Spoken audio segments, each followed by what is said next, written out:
Hello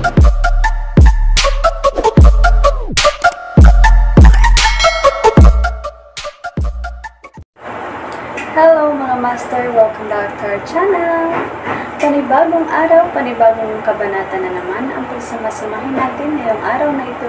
At kung bago ka sa ating channel, pag-click ang subscribe button and hit the notification bell para updated kayo sa ating mga susunod na videos. So mga master, maraming salamat palagi sa inyong panonood. Pasensya na kung minsan matatagalan ang ating uploads kasi medyo busy lang tayo minsan sa trabaho at sa negosyo. So mga master, simulan na natin ang ating kabanata ngayong araw na ito. Let's go! Kabanata 2721-2740. Kabanata 2721. Ikaw ay matatalo. Parami ng parami ang sumuko at sumama sa Diviniteria. Hindi pa sila inalok ng gayong kaakit-akit na ganap. Pagkatapos noon, isa-isang sumapi sa Diviniteria ang isang kayeg ng mga business conglomerates at maimpluwensyang figure. Tila nagresulta ito sa isang alon ng emosyonal na kaguluhan sa lahat. Pati yung mga undecided ay natukso. Sa wakas, kahit na ang mga bansa ay nagsimulang sumali sa Diviniteria. Talaga, silang lahat ay kalaban ni Erudia. Si Ibeca pala ang unang bansang sumali sa Diviniteria. Simula noon, nagresulta ito sa mas malaking kaguluhan sa buong mundo. Bago iyon, hindi gaanong nabalisa ang lahat ng mabalitaan nila tungkol sa mga individual, business conglomerates, o mga maimpluwensyang tao na sumali sa Diviniteria. Gayunpaman, tila nagiba ang lahat pagkatapos na pinili ni Ibeca na sumali sa Diviniteria. Muli, inilagay nito ang buong mundo sa isang estado ng siklab ng galit. Bilang unang bansa na sumali sa Diviniteria, ang Ibeca ay binigyan ng pinakamataas na hangganan at itinuring na unang bansa sa ilalim ng Diviniteria. Higit pa rito, pinalitan ito ng pangalan na Ibeca ng Diviniteria. Hindi sumagi sa isip nila na mabibigyan sila ng ganitong kalaking kakaiba pagkatapos nilang sumali sa Diviniteria. Halos hindi sila makapaniwala na binigyan pa sila ng mga advanced na sandata na hindi pa nila nakita noon. Dahil dito, marami ang natawa sa kaakit-akit na resultang ibinigay ng Diviniteria sa kanila. Hindi nagtagal, si Walden, na kaaway din ni Erudia, ang naging pangalawang bansa na sumuko sa Diviniteria. Ang ibang mga bansa, lalo na ang mga puwersang matatagpuan sa paligid ng Diviniteria, ay sumunod at isa-isang sumama sa kanila. Hindi maiiwasan, naramdaman nila ang nakakatakot na rate ng paglago ng Diviniteria. Sinabi ng kanilang gut instinct na ilalagay lamang nila ang kanilang sarili sa linya sa pamamagitan ng paglalaban sa makapangyarihang Diviniteria. Sa makatuwid, mas gugustuhin nilang sumuko bago pa maging huli ang lahat. Bukod pa riyan, hindi nila napigilan ang dakilang alindog ng mga nakuhang-nakuha ng mga bansang iyon na sumama sa Diviniteria kanina. Maliban sa mga super bansa gaya ng Erudia, Zarain, at Zyperia, natukso ang ibang bansa sa pagsali sa Diviniteria. Sa ngayon, tila si Erudia ang tanging bansa laban sa anunsyo ng Diviniteria. Malamang, lalaban sila sa Diviniteria hanggang sa huli. Samantala, ang iba pang mga bansa ay nagmasid sa kanila bago tinapos ang kanilang mga desisyon. Kahit na ang Diviniteria ay lumalawak sa isang nakababahala na bilis, hindi sila nang ahas na kumuha ng panganib sa pamamagitan ng mabilis na conclusion. Pagkatapos ng lahat, wala pa ring palatandaan ng mga Leviathan matapos silang matrap ni Erudia sa mahiwagang rehiyon. Na halos komplikado ang pandaigdigang kalagayan. Samantala, sina Blackhawk at Smythe, ang pinuno ng Shield ay inimbitahan na dumalo sa isang negosasyong pulong sa Diviniteria sa ngalan ni Zarain. Nais ni Mr. X na sumali si Zarain sa Diviniteria, sila ay bibigyan ng eksklusibong bilang-bilang kapalit. Sa madaling salita, kailangang sumuko sa ibang bansa, ngunit naimbitahan si Zarain na maging partner nito. Ito ay lubos na kaibahan sa ibang mga bansa na nasa ilalim ng utos ng Diviniteria. Dahil doon, umaasa si Mr. X na pag-isipan ito ni Smythe. Bakit mo kami pinipilit na sumama sa iyo? Hindi ba't mas maganda kung tayo ay magtutulungan at sabay nating hahaharapin ang buong mundo? Humalaklak si Smythe. Sumigaw si Blackhawk, "Yeah! Ang ganda kung magkahawak kamay tayo." Bakit kailangan nating isipin kung sino ang nangunguna kung maaari nating ibahagi ang lahat? Not to mention, hindi madali para sa iyo na ibagsak si Erudia mag-isa, di ba? Si Erudia ay malakas at maraming malalakas na kakampi dominahin ang buong mundo ng magkasama. Hindi ba ito kahanga-hanga? Walang alinlangan, si Black Hawk ay hindi ordinaryong tao. May dahilan kung bakit siya nakilala bilang pinakamahalaga sa tao ng Shield. Ang lahat mula sa Labs of Gods ay nangunguna sa kanyang kahusayan sa pagsasalita. Magandang mabait, sinusubukan pa nga niyang kausapin kami na sumali sa kanila sa halip. Hindi pwede, hindi kami makikipagkamay sa sinuman. Gusto lang namin na ikaw ay nasa ilalim ng aming mga utos. Ang Lab of Gods ay matatag sa pagtanggi sa kanila. Paano kung tumanggi tayo? Binigyan siya ni Smite ng isang banayad ng ngiti, na may suot na hitsura ng lubos na pagtitiwala. Tila hindi niya pinapansin ang Labs of Gods. Kung gayon, wala kaming pagpipilian kundi ang magdeklare ng digmaan laban sa iyo. Ngunit syempre, maaari kang makipagkamay kay Erudia para labanan kami. Wala kaming kinatatakutan sa anumang bagay. Ang iba mula sa Lab of Gods ay tumawa ng masama. Sa kaibuturan, hindi sila natakot kay Zarain, ngunit natatakot sila na si Zarain ay makipag-alyansa kay Erudia.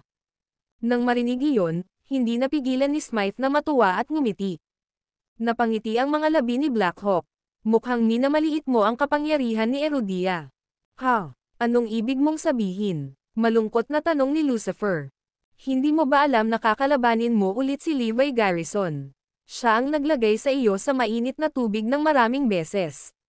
Makikipaglaban ka na naman sa kanya ngayong round. May kutob akong matatalo ka sa kanya. Ang video na ito ay edited by Urban Storytelling. Kabanata 2722. Ang pinakasimpleng misyon. Alam na alam niya ang walang kapantay na kapangyarihan ni Levi. Kaya naman, sinubukan niyang maliwanagan sila. Gayunpaman, ang iba mula sa Lab of Gods ay nagbingi-bingihan sa kanyang babala. Dahil walang takot sa anumang bagay, hindi nila pinansin ang payo. Well, hindi maitatanggi na si Levi Garrison ay isang matalinong tao. Narinig kong nakakuha pa siya ng maraming first-hand intelligence sa round na ito. Pero dahil talaga sa bitag na ginawa namin kanina. Noong una, binalak naming ibagsak si Erudia nang hindi nagdedeklara ng digmaan laban sa kanila. Ngunit ngayon, aasa na lang tayo sa ating makapangyarihang husay sa pakikipaglaban. Kahit gaano pa siya katalino, hindi pa rin siya ka-level namin. Madali nating sirain si Erudia gamit ang ating walang kapantay na mga sandata at mandirigma. Pagmamayabang ni Lucifer. Ilang sandali pa, nagpatuloy sila sa kanilang negosasyon. Hindi na kailangang sabihin, kapwa ang mga kinatawan mula sa Labs of Gods at Zarain ay mahusay sa pakikipagnegosasyon. Matagal silang nagtutukoy ng mga kahinaan ng isa't isa, naglalaro ng isip, at nagpaparinig sa isa't isa. Nais ni Zarain na salakayin ng Lab of God si Erudia ng buong lakas upang magkabilang panig ay mauwi sa kakilakilabot na pagkatalo. Sa pamamagitan nito, si Zarain ang tatayo upang makinabang. Sa kabilang banda, umaasa ang huli na hindi makikipagkamay si Zarain kay Erudia.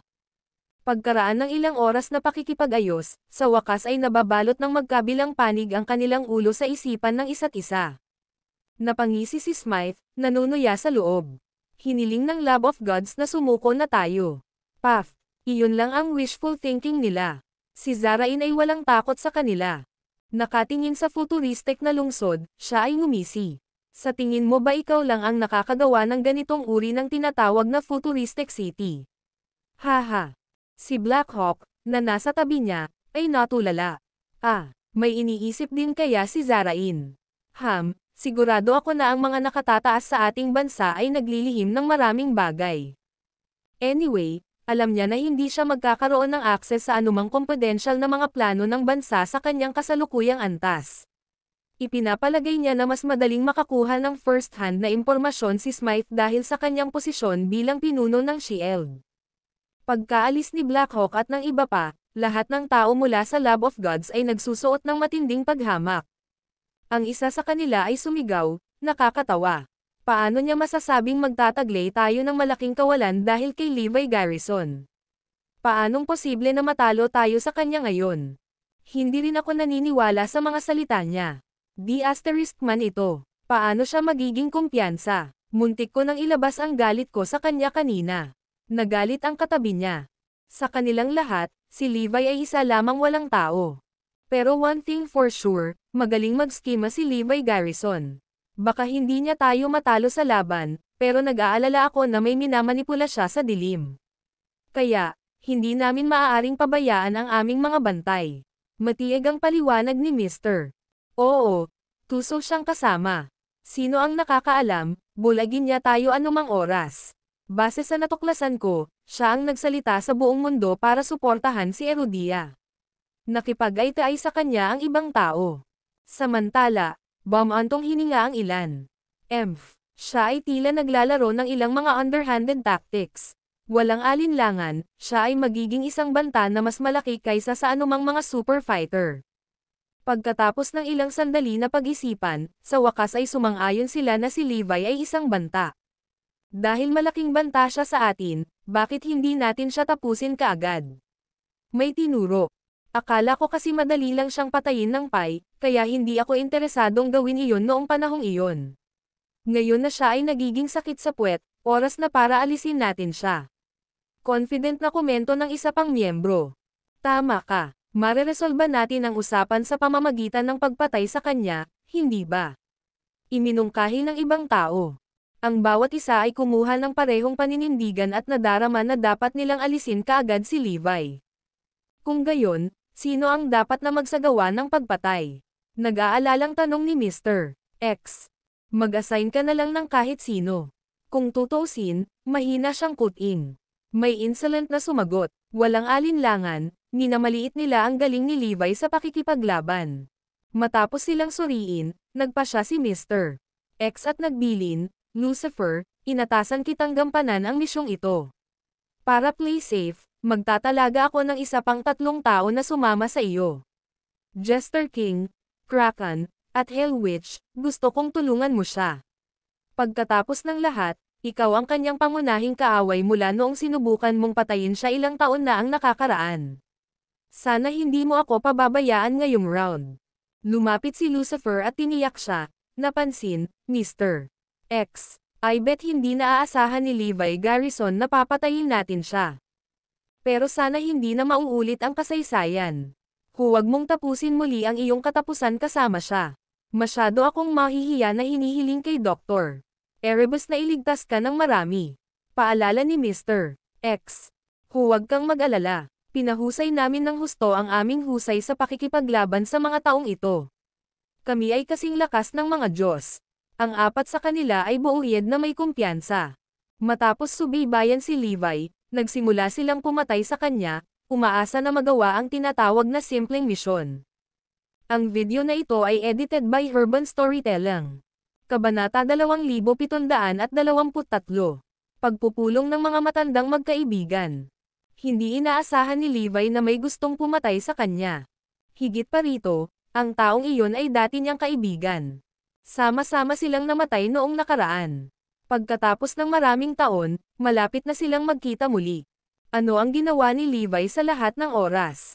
Obviously, hindi siya nakaupo at walang ginagawa.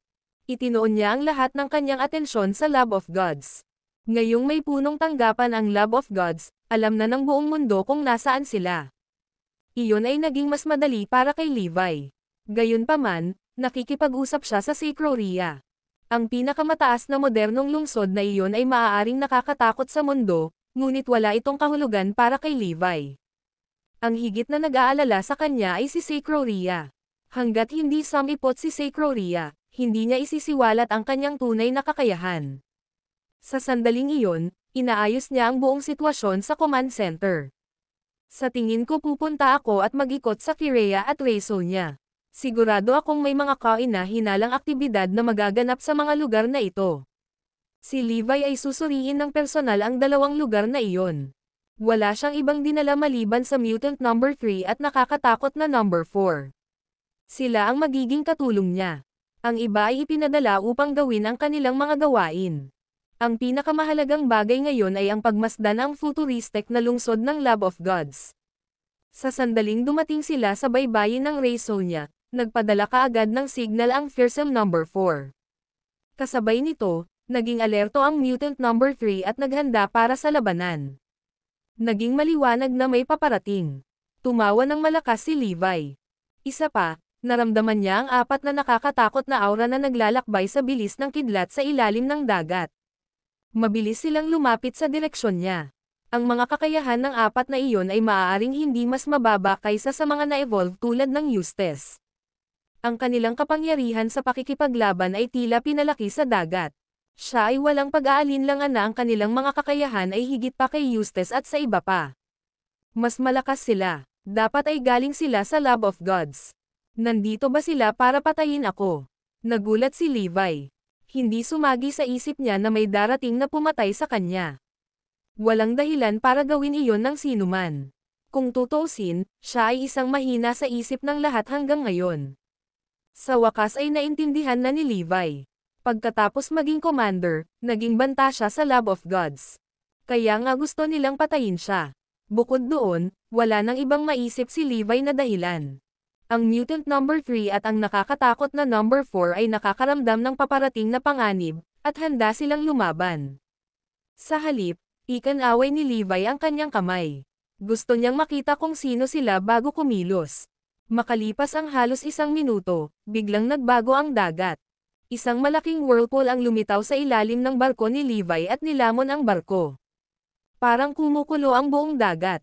Ang whirlpool ay tumaas mula sa dagat at itinaas ang barko ni Levi sa hangin. Ilang daang metro sila sa ibabaw ng dagat.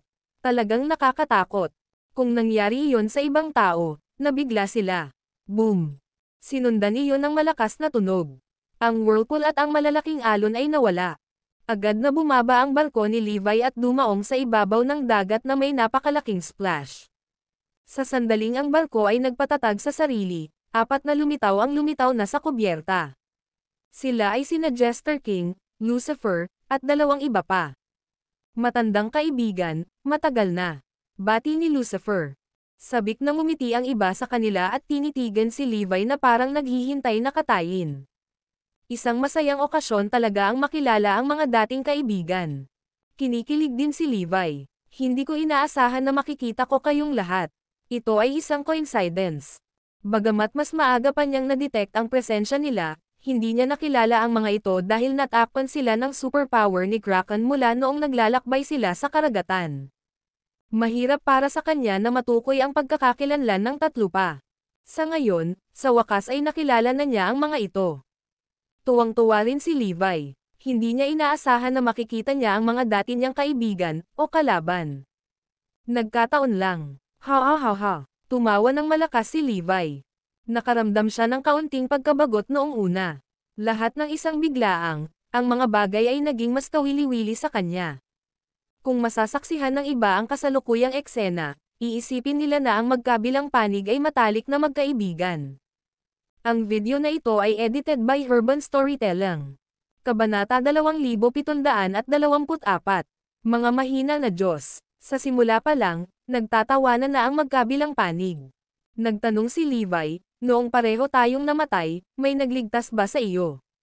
Sumagot si Lucifer na may kahambugan, sa teknikal na paraan, ako ay muling nabuhay. Hindi ito isang bagay na kayang unawain ng mga mortal. Kami ay mga Diyos, intindihin. Tama na yan, Levi, sa nakaraan, kami ay kalahating mortal at bahaging Diyos. Ngayon, tayo ay mga Diyos. Dagdag ni Jester King. Sa kanilang kasalukuyang estado, ang kanilang mga kakayahan ay nakakatakot, upang sabihin ang hindi bababasa. Sa madaling salita, nagiging dalisay ang kanilang mga bloodline. Ang kanila ay halos maihahambing sa kanilang mga ninuno. Ang mga tao mula sa ancient clans ay nagtataglay ng mga mapangwasak na kapangyarihan at iba pang talento mula noong sila ay ipinanganak. Sa huling yugto, ang kanilang mga bloodline ay naging adulterated, at ang mga kapangyarihan ng kanilang iba't ibang kakayahan ay naging mahina rin. Gayunpaman, sa tulong ng Lab of Gods, naging atavistic ang Hell Witch at Kraken. Ang kanilang mga bloodline ay nagsimulang maging katulad ng kanilang mga unang ninuno, at iyon ang dahilan kung bakit ang kanilang mga kapangyarihan ay naging mas malakas. Malapit na nilang maabot ang parehong antas ng unang henerasyon ng kanilang mga ninuno. Iyon ang dahilan kung bakit naglakas loob silang tawagin ang kanilang sarili bilang mga Diyos. Ito rin ang dahilan kung bakit ang Lab of Gods ay kilala na ngayon bilang Diviniteria. Dahil lahat ng mga tao nito ay banal. Sa ngayon, sinusukat ni Lucifer at ng iba pa si Levi na para bang isa siyang langgam. Kung si Levi ay hindi naging komandante, hindi sila pupunta para patayin siya.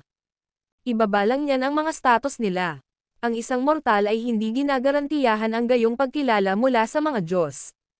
Hindi pwede, mga Diyos. Hahaha. Hindi pa ako nakakita ng mga Diyos na napakahina. Lahat kayo walang hiya. How dare you call yourselves gods? Nginitian sila ni Levi. Bakit sinasabi ng lahat na sila ay mga Diyos? Dahil lamang sa taglay nila ang kaunting kapangyarihan, sa tingin nila ay mas mataas sila sa batas at pumupunta rito upang ipahayag ang kanilang sarili bilang mga Diyos. Sino ang umamin sa kanila? Ito ay pareho sa grupo ng mga jerks mula sa Restricted Area 76. Ngayon, ang Lab of Gods ay pareho rin. Katawa-tawa. Levi, ito ay pagharap sa mga Diyos. Aware ka ba? Ang mga tao ay hindi pinapayagan na maglagay ng isang daliri sa o insulto ang mga Diyos. Sa ngayon, lipulin na ng Diviniteria ang buong mundo. Ang lahat ay lumuluhod at iginagalang tayo bilang mga Diyos. Ito ay ang iyong tinatawag na tawagan na mamatay sa pamamagitan ng aming mga kamay. Ang mga salita ni Levi ay tila tumama sa kanilang mahina. Lahat sila ay nabalisa at sinimulang suwayan si Levi. Hahaha, lalong tumawa si Levi. Mukhang delusional ang grupong ito ng mga tao. Ang bawat isa sa kanila ay nag-iisip sa kanilang sarili bilang mga Diyos at patuloy na nagpapamalas. Hindi napigilan ni Levi na matawa. Naramdaman ni Jester King na pinapahiya sila. Pula ang nakita nilang apat. Sa sobrang galit nila ay namula ang kanilang mga mukha. Levi, binibigyan ka namin ng pagkakataon. Kunin ang iyong sariling buhay. Huwag mo kaming pilitin na gawin ito. Dahil doon, hinagis ni Lucifer si Levi ng kutsilyo. Sa kanilang mga mata, si Levi ay isang regular na tao lamang na hindi karapat-dapat sa kanilang mga pagsisikap. Kung tatapusin ni Levi ang kanyang sariling buhay, ito ay magpapatunay sa kanilang katayuan bilang mga Diyos. Gusto mong magpakamatay ako dahil sayo. Sino ka ba sa tingin mo? Malamig na sabi ni Levi. Ang mutant number 3 at ang nakakatakot na number 4, na nakatayo sa tabi ni Levi, ay nararamdaman ang kanyang matinding galit. Akmang gagawa sila ng kanilang mga galaw, pinigilan sila ni Levi. Kung ibang insignificant insects, both of you can do it. Ako mismo ang haharap sa mga ito at tatapusin ang lahat. Sa pagtingin sa walang pakundangan na si Levi, si Jester King at iba pa sa kanila ay natigilan. Ipaglalaban niya tayong lahat mag-isa. Sigurado ba siya? Isang mortal lang ang gustong lumaban sa mga Diyos. Baliw ba siya? Alam na alam nila ang mga kakayahan ni Levi. Siya ba ang humihingi nito? Bang! Pinagmasdan ni Levi si Lucifer at sinabing, noong huli, pinayagan ko ang iba na iligtas ka. Pero, ngayon, hindi ko nahahayaang mangyari ulit iyon. Sa sandaling iyon, naramdaman ni Lucifer ang matinding pressure na dumarating sa kanya. Ang video na ito ay edited by Herban Storytelling. Kabanata 2725. Iniinsulto ang Diyos. Kahanga-hanga. Ito ay hindi kapani-paniwalang katapangan. Si Lucifer ay natigilan ng hindi masabi, gayon din ang tatlo. Hindi nila maisip kung paano at kailan naging makapangyarihan si Levi. Para sa mga tao sa Lab of Gods, palagi nilang nakikita si Levi bilang isang mahina, walang sinuman. Siya ay hindi gaanong mahalaga kahit sa kanilang mga baguhan ay nararamdaman na ito ay nasa ilalim nila at isang pag-aaksaya ng kanilang oras upang labanan siya. Dahil sa kanilang naunang impresyon kay Levi, nakita nila ang kanyang biglaang pagpapakita ng enerhiya at kapangyarihan na nakakabigla at hindi kapani-paniwala. Ang pangunahing hadlang sa kanilang pagtatangka upang maalis si Levi ay ang mga elite na nagbabantay sa kanya. Nang malaman nila ang mga tauhan na wala ang mga elite na iyon at sa wakas ay nag-iisa na si Levi, agad nilang pinuntahan siya. Inaasahan nila ang isang madaling pagpatay ngunit sa halip, nalaman na wala nang higit pa sa katotohanan. Sa isang iglap, bago pa makabawi si Lucifer at ang kanyang team mula sa pagkagulat, nakatayo na si Levi sa harapan nila. Sampal. Ang kanyang hampas ay tumama kay Kraken sa dibdib, At ang impact ay napakalakas kaya ang ulo ni Kraken ay agad na sumabog at ang katawan ay gumuho sa maliliit na piraso. Ito ay isang mabilis na kamatayan na ang kanyang katawan ay nawasak bago pa man siya makasigaw. Si Kraken ay dapat na ang Panginoon ng dagat at hindi magagapi sa tubig. Gayunpaman, isang hampas lamang mula kay Levi at siya ay naging pinong alabok at tuluyang nawala sa dagat. Boom! Hindi na binigyan ni Levi ng pagkakataon ang kanyang mga kalaban na irehistro ang nangyari, at sa isang kisap mata ay nasa mukha na ni Hellwitch ang sunod niyang hampas. Bitek, basag, basag. Kaagad, hindi mabilang na mga bitin ang lumitaw sa kanyang katawan. Ang kanyang mga organo ay natunaw at bumulwak mula sa mga bitin na parang umaagos na lava ng isang grupong bulkan. Arg! Ang Hellwitch ay nagpakawala ng isang nakakasakit sa puso na sigaw, at ang kanyang katawan ay nawasak sa isang malakas na pagsabog, na nag-iwan ng bakas ng apoy. Ang kinalabasan ay lampas sa pinakamaligaw na imahinasyon ng sinuman, at lahat ng naruroon ay natulala. Nagawa ni Levi na itapon ang dalawang elite na klase ng Diyos na may dalawang strike lang. Ang pagkamatay ni Kraken ay lalong nakakagulat, dahil hindi na siya magagapi sa tubig. Ang katotohanan na siya ay pinatay sa pamamagitan ng isang solong welga mula sa mahinang Levi ay naging hindi totoo. Sa oras na sumabog ang Hellwitch sa isang sigaw, si Lucifer at Jester King ay wala na sa kanilang pagkatulala at napagtantong may kakaiba kay Levi. Nagpasya silang gumawa ng isang gitling para sa kanilang buhay. Boom! Binaril ni Jester King si Levi ng hindi mabilang na poker card sa pagtatangkang pigilan ang kanyang pag-abante papunta sa kanila. Swoosh! Sa kasamaang palad, si Levi ay tila nakakagalaw ng napakabilis ng tao, at sa isang segundo, nasa harap na siya nina Lucifer at Jester King, na humaharang sa kanilang ruta ng pagtakas. Whoosh! Whoosh! Inabot ni Levi at pinigilan sila sa kanilang mga leeg, isa sa bawat kamay. Ang kanyang malakas na pagkakahawak ay nagpatigil sa kanila, at sila ay nasa kanyang awa. Hindi sila nakagawa ng isang hakbang at hindi nagawang maisigawa ang kanilang hindi kapani-paniwalang lakas. Ang lahat ng kahangahangang kakayahan na taglay nila ay walang silbi dahil nawalan sila ng kontrol sa kanilang katawan at lakas. Napagtanto nila na wala silang magagawang maglagay ng kahit isang mahinang pakikibaka.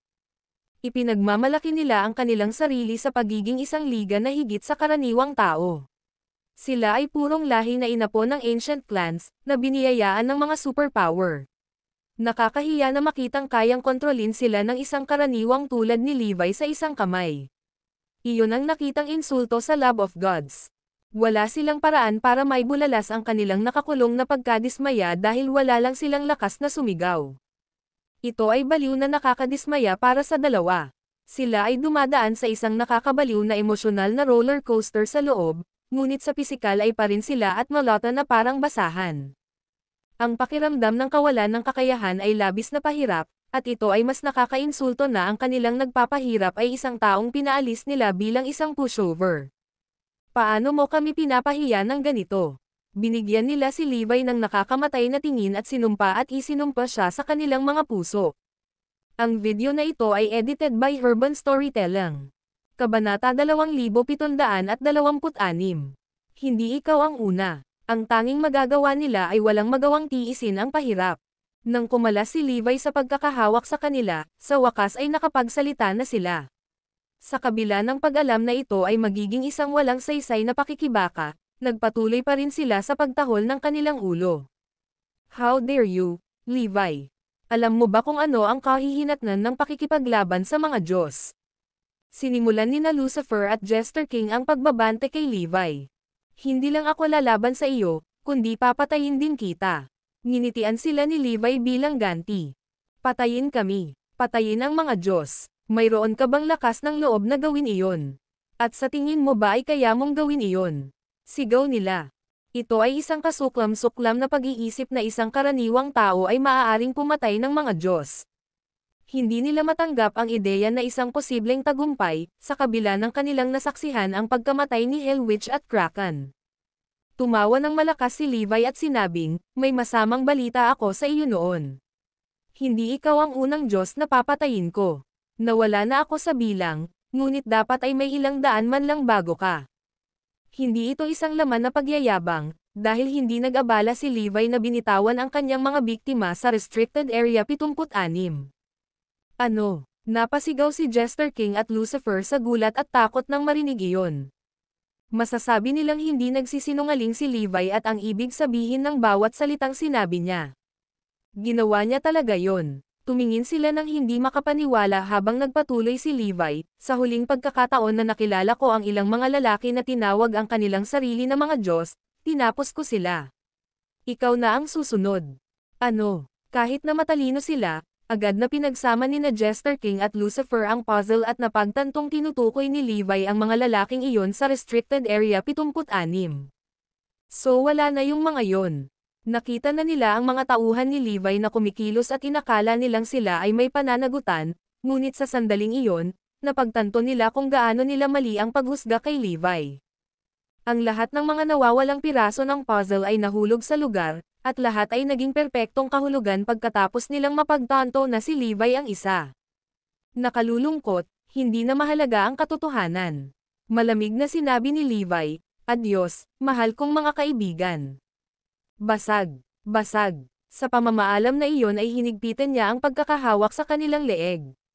Ang kanyang malakas na panloob na lakas ay durog sa kanila sa napakapinong pulbos na sila ay nawala ng lubusan, nawala kasama ng hangin.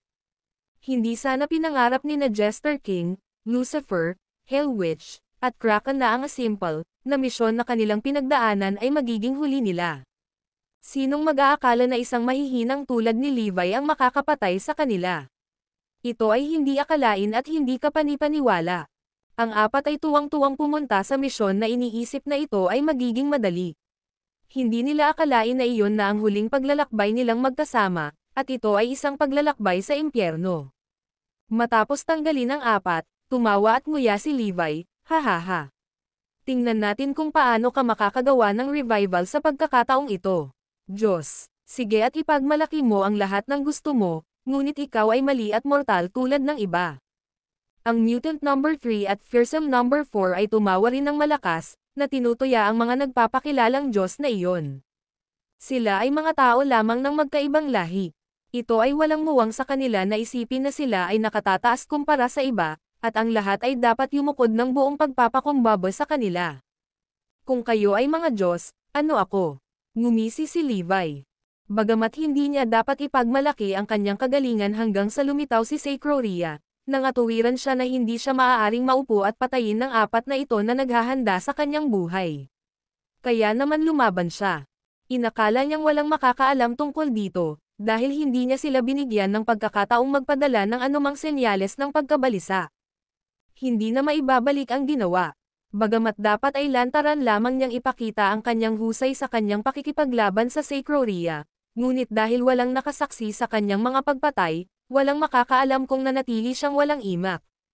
Matapos tapusin ang apat na elite mula sa Lab of Gods, ipinagpatuloy ni Levi ang kanyang pagsubaybay kay Raysonia, at kumilos na parang walang kakaibang nangyari. Bumalik sa Diviniteria, nagkakaroon ng kaguluhan. Hindi pa ba sila babalik? Matagal na. Dapat ay matagumpay nilang napatay si Levi at nakabalik na ngayon. Ang lahat ay naghihintay sa pagbabalik ni Lucifer, Jester King, Hell Witch, at Kraken, at nang hindi sila dumating sa loob ng makatuwirang oras, nagsimulang mag-alala ang club. Sana walang nangyaring masama sa kanilang misyon, nag-aalala na ang kanilang mga kaibigan. Mr. X coolly retorted, "Kung isa lang sa kanila, baka mag-alala ako ng kaunti. Ngunit pinadala ko silang apat na magkasama sa misyon, kaya ano ang posibleng magkamali? Sino ang maaaring maging karapat-dapat na kalaban sa kanila?" Naisip ng kanyang mga nasasakupan na may perpektong kahulugan at hindi na nag-aalala para sa apat. Pagkatapos ng lahat, alam nila kung gaano kalakas ang apat at naniniwala sila na hindi sila magagapi bilang isang club. Lumipas ang isang oras, pagkatapos ay ang susunod. Ang apat ay nawawala pa rin kahit 5 oras pagkatapos ng inaasahang oras ng pagbabalik. Ang video na ito ay edited by Urban Storytelling. Kabanata 2727. Walang pagsuko. Hindi pa nakabalik si Lucifer at ang kanyang club at hindi nagpadala ng anumang balita sa Diviniteria. Ang kanilang mga kaibigan sa Diviniteria ay hindi mapakali. Maging si Mr. X ay hindi na rin manatiling kalmado at nakolekta. Hindi siya masyadong nag-aalala kapag nahuli sila ng ilang oras, ngunit ang maantala ng 5 oras at hindi nagpapadala ng anumang update ay hindi karaniwang estilo. Mukhang may sinalubong silang sakuna. Di nagtagal, ang Diviniteria ay puno ng mga haka-haka at chismis. Hindi naman siguro sila mahihirapan sa pakikitungo kay Levi, di ba? Napakalakas ba ni Levi kaya hindi siya nagawang tapusin ng 4? Paano ito posible? Hindi ba natin alam kung ano ang kaya ni Levi? Kahit sino sa kanila ay maaaring tapusin siya, pabayaan ang 4 sa kanila na nagtatrabaho bilang isang club. Don't tell me may mali sa intelligence gathering natin. Hindi kaya sa halip na ang balitang natanggap natin na si Levi ay nag-iisa at walang proteksyon, siya ay pinaliligiran at binabantayan ng marami sa kanyang mga mandirigma. May nagsuka ng isa pang posibleng senaryo ngunit mabilis na binaril ng isa pa. Hindi iyon magpapaliwanag. Kahit na pinoprotektahan siya ni Levi sa kanyang mga mandirigma, hindi ito magkakaroon ng anumang pagkakaiba. Kahit na sila ay nasa kalibre ng Divine Brigadier, hindi nila mailigtas si Levi. Magagawa pa rin sana nina Lucifer, Jester King, Hell Witch, at Kraken na tapusin si Levi at makatakas ng hindi nasaktan. Ang bawat isa sa Lab of God ay nagkaroon ng hindi natitinag na pananampalataya sa mga kakayahan ni Jester King at 3 pa niyang kasama. Mayroon silang magandang ideya sa mga kakayahan ng mga mandirigma ng Erudia at alam nilang imposibleng mapatay o mabitag nila ang 4 na elite mula sa Lab of Gods. May nangyari pa siguro. Kumuha ng isang tao upang tingnan ito sa sandaling ito. Tingnan kung may balita tungkol sa pagkamatay ni Levi, o kung mayroong kakaibang pangyayari sa Erudia. Utos ni Mr. X. Agad na gumana ang sopistikadong intelligence network ng Diviniteria, at sa loob ng ilang minuto, bumalik sila na may mga update. Iyan ay kakaiba. Walang kakaibang balita na nagmumula kay Erudia, at isang pagbabago sa kanilang kilusan at deployment ng depensa. Ang nakakagulat na balitang iyon ay nagpagulat sa lahat. Ano? Wala. Kung may nangyaring masama kina Lucifer, Jester King, Hell Witch, at Kraken, ang balitang iyon ay tiyak na magreresulta sa malaking kaguluhan kay Erudia. Ngunit sinasabi mo sa amin na walang kakaibang nakita kay Erudia. Tiyak na may mali. Nagpapatrolya pa rin si Levi sa paligid ng Rayzone niya. Mukhang hindi pa niya nakilala sina Lucifer, Jester King, Hell Witch, at Kraken. Ang isa pang update ay pumasok, at ang balita ay natigilan sa lahat. Nangangahulugan iyon na si Lucifer, Jester King, Hell Witch, at Kraken ay misteryosong nawala at hindi na tumungo sa Erudia o nagpunta upang harapin si Levi. Ang Departamento ng Intelihensya ng Lab of Gods ay nagtap sa lahat ng kanilang mga channel, ngunit wala sa kanila ang bumalik na may dalang anumang balita tungkol sa 4 o anumang mga lead na maaaring ituro kung saan sila naruroon. Habang ang 4 ay nagtap sa mga superpower ni Kraken at umalis para sa misyon sa pamamagitan ng ruta sa ilalim ng dagat, wala silang iniwan na bakas ng kanilang paggalaw sa ibabaw ng lupa. Ang lahat ng ebidensya ay nagtuturo sa isang posibilidad lamang. Pagkatapos umalis para sa kanilang misyon, nawala sila sa dagat bago nila maabot si Erudia o mapatay si Levi. Mahigit 7 na ang nakalipas pagkatapos ng ilang oras na magbabalik, at missing in action pa rin sila. Si Mr. X ay hindi sumuko sa kanyang 4 na nagtanong ng mga subordinate, kaya nagpapadala siya ng maraming tao upang maghanap sa bukas na dagat. Kahit na hindi niya mahanap ang mga ito ng buhay, nais niyang malaman kung ano ang nangyari sa kanila. Paano si Levi? May nagtanong. Pagkatapos ng lahat, ang 4 ay nagtakda upang patayin si Levi, ngunit siya ay buhay pa, kaya't maaari silang makakuha ng ilang mga pahiwatig mula sa kanya. Tama na yan. Kung gusto nating malaman kung ang pagkawala nila ay may kinalaman kay Levi, kung gayon kailangan nating magpadala muli ng isang tao pagkatapos ni Levi. Maaari nating pagsamahin ang misyon na patayin si Levi sa paghahanap natin kay Lucifer, Jester King, Hell Witch, at Kraken. Ito ay isang mahusay na plano na maaaring pumatay ng 2 ibon sa isang bato. Tama na yan. Kailangang mamatay si Levi. Magiging magandang pagkakataon din ito para malaman kung may kinalaman sa kanya ang pagkawala nila, pagsang-ayon ni Mr. X. Ang susunod na problema ay ang tukuyin ang manlalaban na ipapadala sa bagong misyon. Ang 4 na nawala ay napakahusay, Kaya ang susunod na tao ay kailangang maging mas malakas kaysa sa kanila upang matagumpay na maisakatuparan ang misyon at maibalik ang kapaki-pakinabang na katalinuhan. Matapos sumulyap sa silid, bumagsak ang tingin ni Mr. X sa isang taong nakatayo sa isang sulok. Siya ay ganap na natatakpan ng isang itim na battlesuit, at tanging ang kanyang madidilim na mga mata lamang ang nakikita. Ang paningin sa kanya ay nagpapaalala sa isa sa black hole. Mayroon siyang napakatindi na aura na hindi sinasadya ng isang tao na lumayo sa kanya dahil sa takot na masuffocate. Ang video na ito ay edited by Urban Storytelling. Kabanata 2728. Great Void. Mahusay na Void. O baka siya ay dapat tawaging Void God dahil ang lahat sa Lab of God ay nagpapahayag ng kanilang sarili bilang mga Diyos. Ang Great Void ay ipinanganak na may mapangwasak na supernatural na kapangyarihan.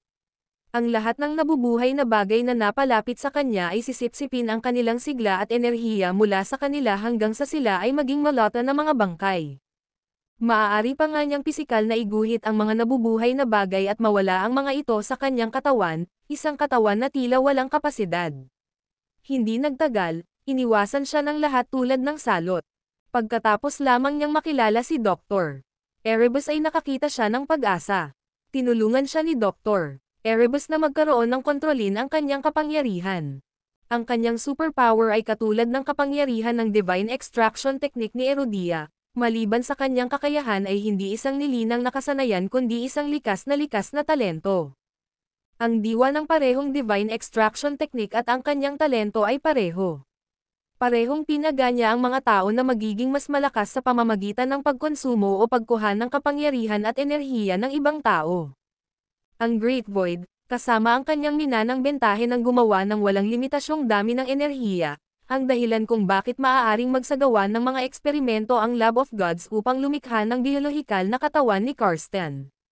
Dati, si Karsten ay nagdusa ng husto mula sa mga side effect ng pagkonsumo ng labis na enerhiya habang maayos ang Divine Extraction Technique. Sa tulong ng Great Void, maaari silang ligtas na magsagawa ng hindi mabilang na mga eksperimento upang i-fine-tune ang Divine Extraction Technique at i-tweak ang body structure ni Karsten upang malaman kung ano ang depekto ng Divine Extraction Technique. Walang masasabi kung gaano ang Great Void kumpara sa kahusayan sa pinakamataas na antas ng Divine Extraction Technique, ngunit tiyak na siya ay isang liga sa itaas ng Karsten. At siya rin ay higit na kakilakilabot kaysa pinagsamang Lucifer, Jester King, Hell Witch, at Kraken. Pagkatapos ng lahat, kahit na ang mga kalaban na mas malakas kaysa sa kanya ay kailangang matakot sa kanya dahil nanganganib silang lamunin niya. Siya ay isang nakakatakot na superpower dahil hindi niya kailangang matakot na maging mas mahinang partido. Ang kailangan lang niyang gawin ay ingest ang kanyang mga kalaban. Si Mr. X ay walang alalahanin tungkol sa pagpapadala ng Great Void sa misyon na patayin si Levi. Nagayos sila ng ilang tracking device sa kanya para makapagpadala siya ng mga napapanahong update. Masusubaybayan din nila ang kanyang posisyon kung kinakailangan. Pagkatapos nito, umalis ang Great Void patungong Raysonia habang ipinagpatuloy ng Lab of Gods ang kanilang hindi matagumpay na paghahanap para sa nawawalang apat sa dagat. Samantala, nanatili si Levi sa kanyang nakagawian sa paligid ng Raysonia, nangangalap ng impormasyon upang makita kung may balak na sumuko si Raysonia. Ang Diviniteria ay naging masyadong makapangyarihan at mayabang, at walang gustong makipagtulungan sa iba. Maaari lamang piliin ang isa na sumuko at mapailalim sa kanilang pamumuno at kontrol kung ayaw nilang maging kaaway. Ang mga bansang tulad ni Nakirea at Raysonia ay nabigla sa matigas na ugali ni Diviniteria. Kung ang Diviniteria ay nagbigay sa kanila ng iba pang mga opsyon ng pakikipagtulungan, sila ay sumugod sa kanilang panig. Ang pagsuko ay hindi isang madaling desisyon na gawin, at iyon ang dahilan kung bakit sila ay nasa isang pag-aayos at nag-aalangan sa kanilang susunod na hakbang. Inaasahan ni Levi na si Kirea, Raysonia, at lahat ng kalapit na bansa ay maaaring magsanib puwersa upang labanan ang Lab of Gods, kaya nagpasya siyang magsimula ng isang talakayan sa kanila. Tipunin ang mga pinuno ng Kirea, Raysonia, at ang mga kalapit na bansa sa pangalan ko para sa isang pulong. Utos niya. Ang mga inanyayahang pinuno ay mabilis na tumugon sa paanyaya at pumunta sa isla upang salubungin si Levi. Pinatunayan nito na tama ang pagtatasa ni Levi sa sitwasyon. Wala sa kanila ang gustong sumuko, at sila ay desperado para sa mga pagsubok. Kung hindi, hindi sila magiging sabik na makipagkita kay Levi. Nagkaroon ng masiglang talakayan sa pulong. Dapat ay mayroon tayong mapagpipilian bago magpasya huwag sumuko. Tama na yan. Talagang kaya naming magtulungan, pero kahit wala kaming buong tiwala na kaya namin silang talunin, at least, dapat malakas kami para magkaroon ng fighting chance. Kung malamang na matalo tayo, bakit pa tayo mag-abala na makipaglaban? Sa kasong iyon, maaari rin nating piliin na sumuko sa halip. Magwawakas tayo bilang mga alipin, ngunit hindi bababa sa ating mga tao ay mananatiling buhay. Mabilis silang nagkasundo at sinabi ang kanilang kalagayan. Hanggat may pagkakataon tayong lumaban, handa tayong magsanib puwersa. Gayunpaman, kailangan natin ng patunay na mayroon tayong pag-asa na ipagtanggol ang ating sarili. Iyon ay hindi masyadong maraming hiling, hindi ba? Hindi mapigilan ni Levi ang mapangiti. Kumpiyansa niyang sinabi, huwag kang mag-alala. May plano ako, at may mga elite si Erudia na kayang humawak sa komprontasyon. Ikaw, nag-alinlangan ang lahat kay Levi. Sa tingin mo kaya kung maging commander kung wala akong kakayahan at trump card sa aking kamay? Sa halip ay binato sila ni Levi ng tanong. Sandaling natigilan ang mga ulo sa tanong niya. Pagkatapos ng ilang pagsasaalang-alang, naisip nila na ito ay wastong pangangatwiran.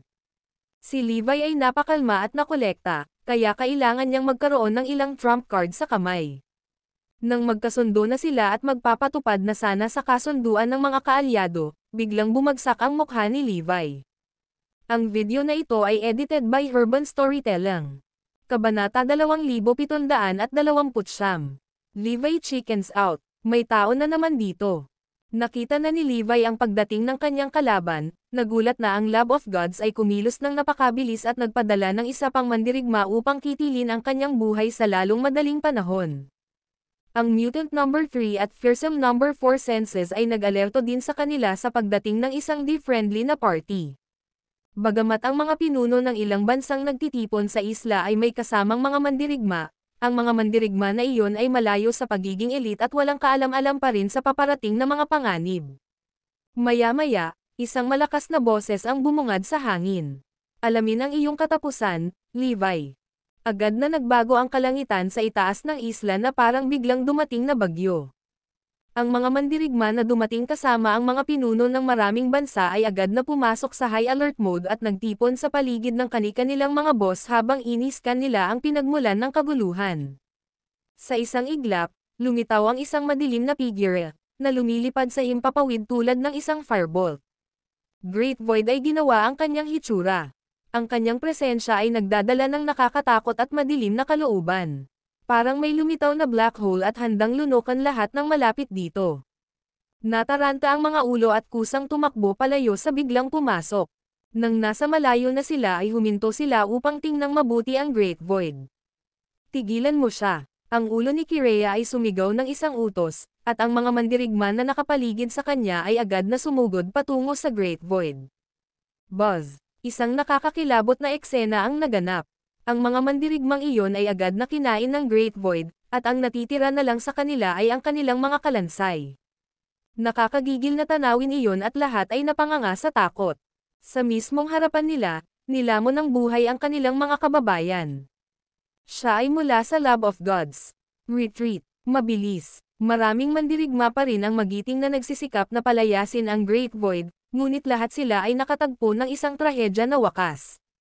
Dumarami ang bilang ng mga nasawi dahil walang sino man sa kanila ang makalaban sa kapangyarihan ng Great Void. Sinubukan ng ilan sa kanila na gamitin ang kanilang mga sopistikadong sandata sa Great Void, ngunit sa kanilang pagkamangha, maaari niyang kainin kahit ang gayong mga armas. Ang lahat ng mga high-tech na armas na ito ay hindi maaaring makapinsala sa kanya at madali niyang nalabanan ang kanilang mga pag-atake. At walang kabiguan, ang mga umaatake ay nilamon. Nagpanik ang lahat dahil iyon ang una nilang encuentro sa mga elite fighter ng Lab of Gods, at nagkaroon ng kaguluhan. Kanina pa, pinag-uusapan nila ang mga plano para kontrahin ang Lab of Gods. Nang walang anumang babala, dumating ang kanilang mga kalaban at ipinakita sa kanila ang mapang wasak na kapangyarihan na taglay nila. Ang pag-asa na mayroon silang 1 minuto na nakalipas na ang isang alyansa ay maaaring ipagtanggol ang kanilang sarili mula sa mga pag-atake ng Lab of Gods ay nawala, at lahat ay nalulungkot. Ang instinct ng karamihan sa mga tao ay tumakas, ngunit ang kanilang mga ulo ay nanatili sa halip. Nakatutok ang kanilang mga tingin kay Levi, malinaw na senyales sa kanya na lutisin ang krisis na iyon at patunayan sa kanila ang kanyang ipinangako. Gusto nilang makita kung paano haharapin ni Levi ang sitwasyon. Nako, nagulat ang lahat, si Levi ang tumakas. Tumalon siya sa dagat, lumangoy sa labas na bangka at tumakas. Walang imak ang mga nasa isla. Ilang sandali lang ang nakalipas nang ipinagmalaki ni Levi ang pagkakaroon ng mga trump card para kontrahin ang Lab of Gods, nagpinta ng malarosas na larawan para sa kanilang lahat. Sa susunod na sandali, nang umatake ang Lab of Gods, siya ang unang tumakas. Natigilan ang lahat sa ginawa niya at tulala silang nakatayo. Maging ang Great Void ay nagulat sa hindi inaasahang twist sa kaganapan. Bago siya nagsimula sa misyon, medyo nag-alala siya. Nag-rehearse siya ng iba pang senaryo sa kanyang isipan, at nag-aalala siya na si Levi ay magiging sobra para sa kanya. Siya rin ay dumating na handa na si Levi ay malamang na may mga nag-iisang mandirigma na nagpoprotekta sa kanya. Pagkatapos ng lahat, walang sino man ang makakabawas sa posibilidad na may kasama si Levi sa pagkawala ni Lucifer, Jester King, Hell Witch, at Kraken. Siya ay dumating na may isang maingat na puso, ngunit ang kinalabasan ay napakakakaiba na hindi niya matanggap kahit isang sandali. Tumakas si Levi sa unang posibleng pagkakataon. Iyon ay isang senaryo na hindi niya naisip. Gayunpaman, sa pangalawang pag-iisip, ito ay isang lohikal na desisyon para kay Levi. Kapag nahaharap sa isang kalaban na napakalakas na wala kang pagkakataon laban sa kanya, ang tanging makatwirang bagay na dapat gawin ay tumakas. Sinong nasa tamang pag-iisip ang mananatili at haharap sa tiyak na kamatayan?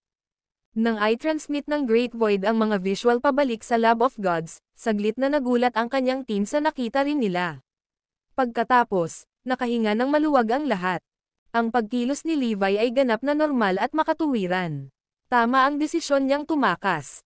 Void God, ang misyon mo ay patayin si Levi. Iwanan ang iba. Utos ni Mr. X. Naiintindihan. Si Levi lang ang target ko. Ang video na ito ay edited by Urban Storytelling. Kabanata 2730. Deja vu. Tumakas si Levi. Tumakas din ang Mutant number 3 at Fearsome number 4. Ang mga naiwan sa isla ay maaari lamang humagulgol sa kanilang reaksyon ay masyadong mabagal at naiwan upang harapin ang musika. Ang tanga mo, Levi. Iniwan talaga kami ng anak ng Ab-Asterisk na ito at tumakas mag-isa. Napakagandang pagpapakita ng katapatan. Ito ba ang trump card na sinasabi mo? Ginagamit mo lang kami para pigilan ang mga kalaban para magkaroon ka ng sapat na oras para tumakas. Sila ay baliw na hindi sila kasing bilis ni Levi, at naiwan upang harapin ang paghihiganti ng Great Void. Itinuring nila na sila ay nasa malaking problema at maaaring makulong sa isla ng Lab of Gods. Lahat sila ay nagmumura kay Levi, at nawalan ng pag-asa na makakatakas sa buhay. Gayunpaman, isa pang sorpresang twist ang sumalubong sa kanila. Hindi sila pinansin ni Great Void at sumugod sa direksyon ng pagtakas ni Levi.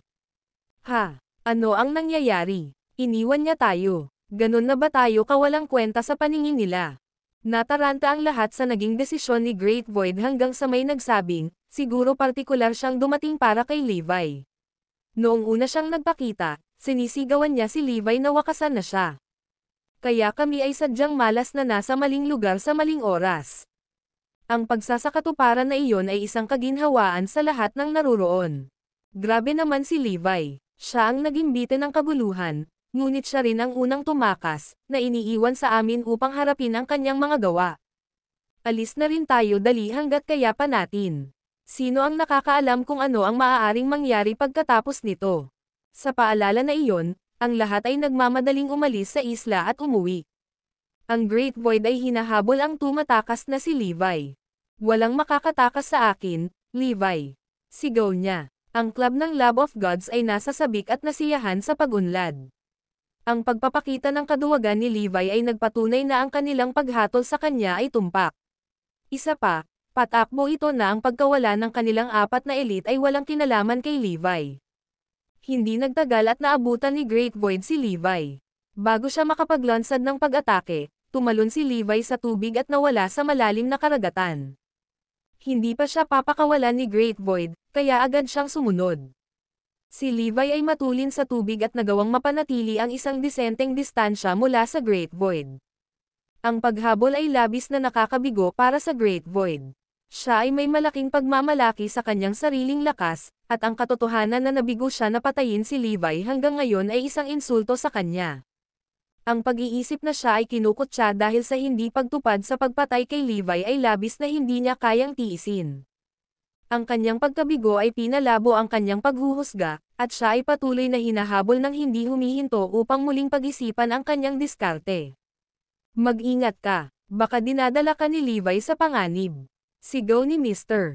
X ng babala. Siya ay nagkaroon ng masamang premonition habang ang habulan ay nagdrag at pumunta mula sa itaas ng lupa patungo sa ilalim ng tubig.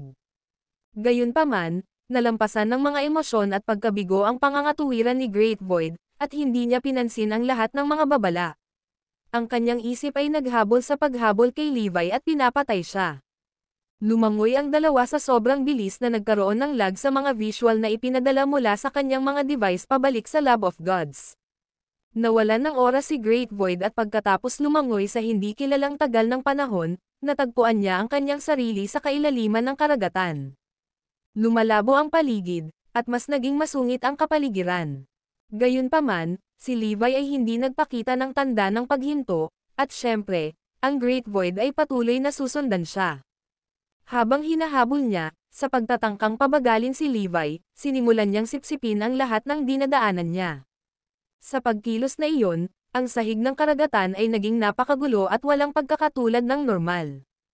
Desidido si Great Void na maabutin si Levi sa lahat ng paraan, at wala siyang pag-aalinlangan tungkol sa pagsira sa lahat ng bagay sa kanyang landas. Naging hindi mapalagay si Mr. X habang pinapanood niya ang mga visual na ipinadala mula sa mga device ng Great Void. Parang pamilyar ang lugar na ito, ngunit hindi ko matandaan kung saan ko ito nakita noon. Saan ang lugar na ito? Nakakunot ang noo niya habang umuungol sa pag-aalala. Oo, parang pamilyar din ako. Pero hindi ko rin maalala kung saan ko ito nakita noon. Tama na yan. Sigurado akong alam natin ang lugar na ito. Dapat sa lugar na na-explore na natin dati. Magbigay pansin ang lahat at subukang alalahanin. Sumang-ayon ang club. Hinaplos ni Mr. X ang kanyang baba, nag-isip sandali, at mabilis na gumawa ng desisyon. Subaybayan ang kanilang posisyon ngayon. Roger, bigyan mo ako ng ilang minuto. Ang video na ito ay edited by Urban Storytelling. Kabanata 2731. Parehong taktika. Ay hindi, mukhang hindi ito maganda. Makalipas ang 30 segundo, ang Lab of Gods ay nasa panic mode. Ang kinaroroonan nila ay, bago natapos ng taga-subaybay ang kanyang pangungusap, biglang may naisip si Mr. X at Ma'am Ulong, huwag mong sabihin sa akin na ito ang parehong lugar kung saan nawala ang mga Leviathan. Tama ka, ito ang parehong lokasyon. Kinumpirma ng tracker ang nakikitang pag-aalala ni Mr. X. Ang kakilakilabot na balitang iyon ay natigilan sa lahat ng sandali, pagkatapos ay nagsimula silang umiyak ng malakas. Ano, dinadala rin ni Levi ang Great Void sa lugar na iyon. Grabe naman, nasa malalim na problema ang Great Void. No wonder nakita namin itong napakapamilyar. Kaya ito ang lugar na iyon. Bakit hindi natin ito nakilala kanina? Humagulgol ang isa sa kanila. Una, ang Void God ay mabilis na lumalangoy, kaya iba ang hitsura ng mga visual na kumpara sa huling pagkakataon. Gayun din, nilalamon niya ang lahat ng bagay sa kanyang landas, na lumilikha ng malaking gulo sa sahig ng karagatan. Iyon ang dahilan kung bakit pamilyar ito sa amin ngunit hindi ito agad makilala. Lohikal ang paliwanag na iyon at walang tumutol dito. Pinagsama ni Mr. X ang dalawa at napabulalas, ngayon parang alam ko na kung nasaan sina Lucifer, Jester King, Hell Witch, at Kraken. Kung hindi, imposibleng wala kaming mahanap na bakas ng mga ito pagkatapos maghanap ng mataas at mababa. Ibig mong sabihin ay naakit din sila sa lugar na iyon at nauwi sa pagkakakulong doon tulad ng mga Leviathans. Tumango si Mr. X at sinabing, tama. Iyan ang trump card ni Erudia. Sa loob ng kanilang teritoryo, mayroong lugar na ito na may mahiwagang kapangyarihan. Sa tuwing natatalo sila sa mga tuntunin ng kakayahan, hinihikayat nila ang kanilang mga kalaban sa rehiyon iyon at nabibitag sila doon. Ito ang nagpapaliwanag. Paano pa namin maipapaliwanag kung bakit nawawala ang aming makapangyarihang apat ng walang bakas, at kung bakit wala sa aming mga search team ang makakahanap ng anumang mga pahiwatig tungkol sa pagkawala nila. Malinaw na nakulong din sila sa parehong lugar ng mga Leviathans. Ang pangangatwiran ay lohikal, at lahat ay kumbinsido. Nalutas na ang misteryo ng kanilang pagkawala. Napagpasyahan nilang naakit ni Levi si Lucifer, Jester King, Hell Witch, at Kraken sa kakaibang rehiyon na iyon at nakulong sila doon. Ay hindi, walang bisa sa Diyos, patigilan ang Diyos at tumalikod. Dapat ay malapit na siya sa rehiyon kung saan nawalan kami ng kontak sa mga Leviathan. Mawawala rin siya sa atin kapag tumawid siya sa lugar na iyon. Mabilis, magpadala ng mensahe para pigilan siya. Utos ni Mr. X. Ipinadala ang mensahe, ngunit may nagtuturo ng teknikal na isyu. Dahil sa mga normal na panghihimasok, at gayon din ang katotohanan na ang Great Void ay naglalakbay sa napakabilis, may time lag na halos 1 minuto sa pagitan ng oras na nangyari ang aktwal na kaganapan at ang oras na natanggap namin. Ang mga visual at impormasyon. Kung isa sa alang-alang natin iyon, dapat ay narating na niya ang lokasyon kung saan nagbigay ng mga Leviathan ng kanilang huling senyales. Boom! Ang paghahayag na iyon ay isang bolt mula sa asol at lahat ay nayanig sa kakilakilabot na balitang iyon. Ang kanilang pinakamalaking takot ay nangyari nang makalipas ang ilang segundo, nawalan sila ng pakikipag-ugnayan kay Great Void. Ang mga device sa Void God ay hindi na ma-detect sa Lab of Gods system, ibig sabihin, wala na silang koneksyon sa kanya. Ito ay isang pag-uulit ng kasaysayan, dahil ang eksaktong bagay ay nangyayari sa mga Leviathans. Ito ay masama, malaki ang problema natin ngayon. Ang Void God ang pinakahuling sandata na binalak nilang gamitin laban sa mundo kapag inilunsad nila ang kanilang digmaang pandaigdig. Sa kanyang pangunguna sa kanyang walang katapusang kapangyarihang lumalamon, walang sino mang makakalaban sa kanila. Nakakainis na siya ay nakulong sa pagtatapos nitong sandaling ito. Ang pagkawala ni na Lucifer, Jester King, Hell Witch at Kraken ay hindi na makayanan.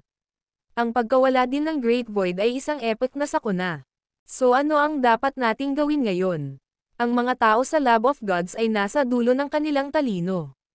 Kailangan nating matukoy ang eksaktong lokasyon na iyon. Gawin itong aming pangunahing prioridad. Ang lugar na iyon ay magiging trump card ni Erudia. Kapag nahanap na natin ang lugar, kailangan nating makuha ang kontrol sa rehiyong iyon. Kahit hindi natin kaya. Ang sikreto ng mahiwagang kapangyarihang iyon, mapipigilan natin si Erudia na ma-access at magamit iyon sa kanilang kalamangan, utos ni Mr. X. Pagkatapos ay bumantong hininga siya, kung tungkol sa Void God, wala tayong magagawa para sa kanya. Nag-iisa na siya ngayon, sana makatakas siya sa lugar na iyon. Ang video na ito ay edited by Urban Storytelling. Kabanata 2732. Alam niya ang mga sikreto. Ang mga utos ni Mr. X ay nakalulungkot na ang tanging pagpipilian niya. Wala silang magagawa para sa Great Void sa sandaling iyon. Noted, titignan ko yan agad. Babantayan natin ang lugar para makalimutan nila ang paggamit nito muli. Iyon lang ang kayang gawin ng Lab of Gods. Sa katunayan, hinihikayat ni Levi ang Void God sa lugar kung saan naroon ang Atlantis. Alam niyang ganap na handa ang Lab of Gods at magkakaroon ng ilang backup na plano. Ipinadala nila si Lucifer, Jester King, Hell Witch, at Kraken bilang isang team, at pagkatapos nilang mabaigo, ang Lab of Gods ay nagpadala ng mas makapangyarihan at mas mahusay na kagamitang tao. Hindi niya kayang ipagsapalaran ang pagpapakita ng kanyang galing sa harap ng napakaraming tao sa isla. Bago ang hitsura ng Sacroria, hindi siya dapat na makisali sa anumang mga away. Iyon ang dahilan kung bakit siya tumakas. Kailangan niyang akitin ang Great Void sa isang desyerto na lugar para tapusin siya. Manghihinayang kung magiging alerto ang Great Void at napagtanto kung saan siya dinala ni Levi, na nasira ang kanyang plano. Gayunpaman, kung hindi niya gagawin, kung gayon si Levi ay nagtagumpay at maaaring alisin ang Great Void nang hindi nalalaman ng sinuman. Sa panahon ng paghabol, ginamit ni Levi ang psikolohikal na pakikidigma upang kulitin ang Great Void at ginawa siyang emosyonal. Iyon ay magiging ulap sa kanyang paghatol at hahabulin siya sa lahat ng mga gastos. Gaya ng inaasahan, nahulog ang Great Void para doon at walang humpay na sinundan si Levi. Pumasok siya sa zona kung saan nawala ang mga Leviathan, mabilis na lumangoy sa lagusan, at pagkaraan ng mahabang panahon, dumating ang dalawa sa kinaroroonan ng Project Atlantis. Biglang tumigil si Levi at nanatiling tahimik, at hinayaan siyang maabutin siya ng Great Void. Namangha si Great Void sa napakagandang tanawin sa harapan niya habang papalapit siya. Ito, maging ang isang tulad niya, na nagmula sa isang technologically advanced na organisasyon gaya ng Lab of Gods, ay natulala sa kanyang nakita. Sino ang makakaalam na mayroon itong buong bagong mundo sa isang desyerto na lugar? Maya-maya, may nakakabigla sa kanyang mga mata. Nakita niya ang mga truck na iniwan ng mga Leviathans. Bagaman tinusok ni Levi ang espada sa lahat ng Leviathans, na naging sanhi ng kanilang pagsabog sa maliliit na pira-piraso, ang mga bakas ng kanilang naunang presensya ay makikita pa rin sa site. Masakit na halata sa partikular na lugar na iyon dahil ang mga Leviathan ay napakalaki, at mayroong higit sa 3,000 sa kanila doon. Huwag mong sabihin sa akin, hindi ito. Sa sandaling iyon, biglang napagtanto ng Great Void kung nasaan siya. Ito kaya ang lugar kung saan nakulong ang mga Leviathan. At lahat sila namatay dito. Wala man lang nakaligtas. Kaya tama si Dr. Erebus. Namatay ang lahat ng Leviathans. Gusto ni Great Void na magmadaling bumalik sa Lab of Gods para sabihin sa kanila ang nakakagulat na balitang iyon. Ang mga Leviathan ay hindi lamang nakulong kundi lahat sila ay pinatay. Nagtaka si Great Void kung sino ang gumawa nun. Nahirapan siyang paniwalaan na may ganoong kakayahan si Erudia at nagawa niyang patayin ang mga Leviathan. Agad na pumasok sa isip ko ang dalawang misteryosong entidad ni Erudia na binanggit ni Mr. Sila ba ay muling lumitaw. Sa sandaling iyon, labis na pinagsisihan ni Great Void ang pagiging padalos-dalos at walang taros na paghabol. Napagtanto niya na may pagkakataong hindi siya makaalis sa lugar na iyon. Wala siyang maalala sa rutang dinaanan niya patungo sa eksaktong locus yung iyon dahil ang lugar na iyon ay parang isang nakakalito na maze na may maraming komplikadong pagliko at pagliko. Nabawi niya ang kanyang pagkamakatuwiran at alam na kung walang mapa, imposibleng makahanap ng paraan palabas. Siya ay naakit sa isang liblib na lugar. Sa kabila ng posibleng sitwasyon, isinatabi niya ang kanyang mga alalahanin at naganap sa kanyang misyon. Napatitig ang mga mata niya sa target na si Levi. Unti-unting lumingon si Levi at nakangiting tumingin sa kanya. Bakit ka tumigil sa pagtakas? Bakit hindi mo ituloy? Nakalulungkot, ang iyong kapalaran ay selyado, at walang pagtakas para sa iyo. Wala akong pakialam kung saan ang lugar na ito. Patapusin ko muna kayo. Hindi nag-aksaya ng oras si Great Void at naglunsad ng pag-atake kay Levi pagkatapos ng panandaliang panunuya sa kanya. Boom! Buong lakas siyang nagpakawala ng suntok, ngunit sa kanyang pagtataka, casual na iwinagayway ni Levi ang kanyang braso at na-neutralize ang lahat ng lakas. Ikaw, huwag mong sabihin sa akin, ikaw ay talagang napakalakas na manlalaban. Mabilis na napagtanto ni Great Void na nahaharap siya sa matinding sakit ng ulo. Walang alinlangan siyang may pagkakamali sa katalinuhan na nakolekta ng Lab of Gods. Hindi si Levi ang inakala nilang mahina. Sa kabaligtaran, siya ay isang kahanga-hangang manlalaban. Sa kasamaang palad, ako ang kailangan mong harapin, kaya nakatakda ka pa ring mamatay. Ang Great Void ay nagpakawala ng isang malaking dagandong, ginawa ang kanyang sarili sa isang bagyo, at nagsimulang iguhit si Levi papunta sa kanya. Sinubukan ni Levi na pigilan ang paghila ngunit napagtanto niyang hindi ito ordinaryong paghila. Ito ay isang napakalakas na puwersa, at ito ay gumuguhit hindi lamang sa kanyang pisikal na katawan kundi pati na rin sa pag-ubos sa kanyang kapangyarihan at sigla. Bumagsak ang mukha niya habang mahinang sumubok na lumaban sa puwersa. Ang video na ito ay edited by Urban Storytelling. Kabanata 2733. Manalangin para sa isang mas makapangyarihang kalaban. Ang ikinagulat ni Levi ay ang lumalamon na superpower ng Great Void ay iba sa kapangyarihan ng Divine Extraction Technique. Dahil unang ipinakita ng Great Void ang kanyang husay sa isla, ni Levi na mayroon siyang mga kapangyarihang lumamon. Naisip niya na ito ay katulad ng Divine Extraction Technique at sisipsipin ang ilan sa kanyang kapangyarihan at enerhiya. Gayunpaman, sa pakikipag-ugnay, nalaman niyang nagkamali siya at nayanig ng kapangyarihan ng Great Void. Ang lakas ng paglamon ng Great Void ay mas nakakatakot kaysa sa inaasahan.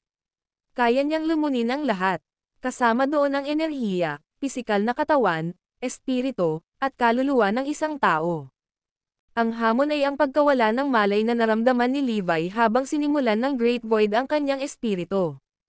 Walang makakatakas mula sa Great Void dahil kaya niyang makuha ang anuman at lahat. Iyon ang pangunahing pagkakaiba sa pagitan ng superpower ng Great Void at ng Divine Extraction Technique. Kung naroon ang isang taong nakabisado ang pinakamataas na antas ng Divine Extraction Technique, maaari niyang sipsip ang lahat ng enerhiya mula sa nakapalibot sa kapaligiran. Sa kabaligtaran, magagawa iyon ng Great Void at lumunin ang kabuuan ng infrastruktura ng Atlantis at lahat ng nasa paligid nito. Dahil sa sapat na oras, maaaring mawala ang Project Atlantis sa katawan ng Great Void kapag nailabas niya ang kanyang kapangyarihan. Nang makita si Levi na dahan-daw ang hinihila sa kanyang sariling katawan, ang Great Void ay mayabang na tumawa ng malakas. Pinlano niyang ubusin ang buong Levi, pagkatapos ay bumalik sa Lab of Gods upang iulat ang sikreto ni Nerudia at Levi. Hindi siya makapaghintay na maging bayani ng Diviniteria. Siya ay naiinip at nagsikap ng higit na lakas upang mapabilis ang kanyang proseso ng paglamon. Gayunpaman, makalipas ang ilang segundo, napagtanto niyang wala na si Levi. Para siyang nawala sa hangin. Akala niya noong una ay naubos na niya si Levi, ngunit sa pag-iisip, imposible iyon dahil alam niyang magtatagal ito para magawa iyon. Habang nagkakamot siya ng ulo sa pag-iisip kung ano ang nangyari, isang boses ang bumungad sa kanya mula sa kanyang likuran. Anong iniisip mo? Sa tingin mo kaya mo akong lumunin? Paano ito posible? Ako ay isang liga sa itaas mo. Nasa likuran niya si Levi at hindi siya nasaktan. Hindi pagmamayabang ang sinabi niyang Great Void ay wala sa parehong liga gaya niya. Hinayaan niyang lumunin siya ng Great Void dahil gusto niyang maranasan ang pagkakaiba ng superpower ng Great Void at ang kapangyarihan ng Divine Extraction Technique. Nang makuha niya ang impormasyong iyon, itinigil niya ang kanyang paglalaro at lumayo sa puwersa ng paghila ng Great Void. Si Great Void naman ang natulala. Ano yun? Paano posible na may makatakas sa aking paglamon? Buong kumpiyansa ang Great Void na hanggat gusto niya, kaya niyang iguhit ang bawat item sa paligid ng lugar na iyon. Hindi niya moari kung bakit bukod tangi si Levi. Hindi ako naniniwala dito. Muling naglunsad ng pag-atake ang Great Void at muling inilabas ang kanyang kapangyarihang lumalamon kay Levi. Tumigil ka na sa pagdududa. Maaari kitang pilipitin sa aking daliri, at gawing katangahan sa anumang oras. Buzz, buzz, buzz. Isang buzz na tunog ng vibration ang umalangaw sa mga tainga ni Great Void, at nakita niya ang katawan ni Levi na naging isang makinang na display ng ginto. At may siyam na silhouette na lumalabas sa kanya. Level 9 iyon, ang pinakamataas na level ng Iron Golem Technique. Kahit anong pilit ng Great Void na hilain siya, hindi gumalaw si Levi kahit isang pulgada. Pinoprotektahan ng Iron Golem Technique ang kanyang katawan mula sa lahat ng panlabas na impluwensya. Natarante si Great Void, dahil hindi pa siya nakatagpo ng ganoong resulta noon. Dati, walang makakaligtas sa kanyang paglamon. Ito ba ay Iron Golem Technique? Arg! Ang Great Void ay nagpakawala ng isang nakakabinging dagandong at ginamit ang lahat ng kanyang kapangyarihan sa isang huling pagtatangka na lumunin si Levi. Gayunpaman, si Levi ay nanatiling parang bato at lubos na hindi naapektuhan ng kanyang pagpapakita ng kapangyarihan. Nakakadismaya na mahina, hindi ka pa rin karapat-dapat na tugma. Taos-puso akong umaasa na ang Sacroria ay magiging isang mas malakas at mas karapat-dapat na kalaban. Napailing si Levi sa pagkabigo at bamantong hininga. Ang Great Void ay magiging isang kakilakilabot na kalaban para sa sinuman, ngunit para kay Levi, Ang kanyang kasanayan ay isang larong pambata lamang. Tingnan natin kung kakayanin mo ang lakas na ito. Buzz. Boom. Habang hinahalo niya ang tubig sa paligid niya, nagpakawala si Levi ng isang malakas na suntok. Ang video na ito ay edited by Urban Storytelling. Kabanata 2734. Pagpapalawak ng Defense Barrier. ARG. Naramdaman ni Great Void ang isang nakakataas na mapanirang puwersa na papalapit sa kanya, at ibinigay niya ang lahat para ipagtanggol ang kanyang sarili. Hindi pa siya nakakaramdam ng ganitong pananakot noon. Basag. Basag. Habang tinatanggap niya ang suntok ni Levi, nakita niyang pumutok ang kanyang sandata, pagkatapos ay nagsimulang magwatak-watak ang kanyang katawan sa alabok. Matapos alisin ang Great Void, nagpakawala si Levi ng nakakapanghinayang tawa at nagbiro, mukhang magandang lugar ito para sa isang solong. Walang makakaalam kung sino ang napatay. Pagkatapos nito, nagsimula siyang tumingin sa paligid para sa isang direksyon ng pag-access. Kailangan niya ng backup. Kung sakaling matuklasan ang lugar, kailangan nilang i-seal ang orihinal na access na humahantong sa site. Umalis si Levi sa pamamagitan ng bagong labasan, at bumalik siya sa lokasyon ng pasukan. Nakita niya ang mga tauhan ng Lab of Gods na nagpapatrolya sa rehiyong iyon at tila determinadong bantayan ang lugar na iyon. Mabilis sila. Saglit niyang sinusubaybayan ang mga ito, pagkatapos ay bumalik sa kanyang sariling base. Lab of Gods ay nagalit nang makita nila siya. Nakabalik siya ng ligtas mula sa karagatan ngunit walang palatandaan ng Great Void. Isa lang ang ibig sabihin niyan. Naniniwala sila na ang Great Void ay nakulong tulad ng mga Leviathan, at hindi nila mahahanap sa ngayon. Ito ay isang nakakainis na pag-unlad, at lahat ng tao sa Lab of Gods ay galit na galit. Kung tama ang hula natin, ang nangyari kina Lucifer, Jester King, Hell Witch, at Kraken ay lahat sila ay naakit sa mahiwagang lugar na iyon at nawala sa hangin. Ang Great Void ay nagdusa ng parehong kapalaran. Mukhang nakulong silang lahat pansamantala. Iyon ang pagtatasa ng Lab of Gods sa sitwasyon, at sa conclusion iyon, nagdilim ang mood. Iyon ay masamang balita para sa kanila. Ibig sabihin ba nito ay mas mahihirapan tayong patayin si Levi mula ngayon? Hanggat may susando tayo sa kanya, tatakbo siya papunta sa misteryosong lugar na iyon. Wala tayong magagawa sa kanya. Oo, nakadalawang pagsubok na kami. Siguradong magbabantay siya ngayon. Ang makikita banta sa amin ay ang mahiwagang site ng Erudia. Huwag mag-effort at siguraduhing malalaman mo kung saan ang lugar na iyon.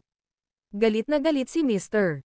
X na nawala ang napakaraming elite na mandirigma sa loob ng maikling panahon. Ang sitwasyon ay nagpilit sa kanya na baguhin ang kanyang mga plano, at ang pagpatay kay Levi ay hindi na ang kanyang pangunahing prioridad. Inilagay niya ang lahat ng kanyang magagamit na lakas tao at hinahanap sa paghahanap para sa mahiwagang site na pinaniniwalaan nilang nakulong ang mga Leviathans, Lucifer, Jester King, Hell Witch, Kraken, at Great Void. Malapit na tayong matapos ang ating 7 araw na palugit. 2 araw pa. Oras na para ipakita natin ang ating kapangyarihan. Sinimulan ng Lab of Gods ang kanilang mga operasyon at sinira ang higit sa 100 ng mga superpower.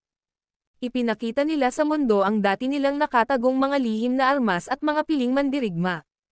Nang mailabas na nila ang mga lihim na sandata na iyon, nagkaroon ng kaguluhan sa buong mundo. Sa unang pagkakataon, nasaksihan ng internasyonal na komunidad ang kapangyarihang taglay ng Lab of Gods. Ang kanilang pagpapakita ng kapangyarihan ay nagtanim ng takot sa marami sa mga nag-aalangan pa, at ang mga entidad na ito ay mabilis na sumugod sa kanila upang sumuko. Sa loob ng 2 maikling araw, ginawa na ito ng mga naunang nag-isip na sumuko. Maraming maliliit na bansa at mayayamang multinasyonal na korporasyon ang nagpasya na sumailalim sa utos ng Lab of Gods. Gayunpaman, mas marami pa ang piniling lumaban sa halip na sumuko. Walang saysay na yumoko ang buong mundo sa iisang organisasyon. Ito ay isang masamang ideya na tinanggap ng karamihan sa mga tao. Upang labanan ang Lab of Gods, sinubukan ng lahat na bumuo ng mga alyansa.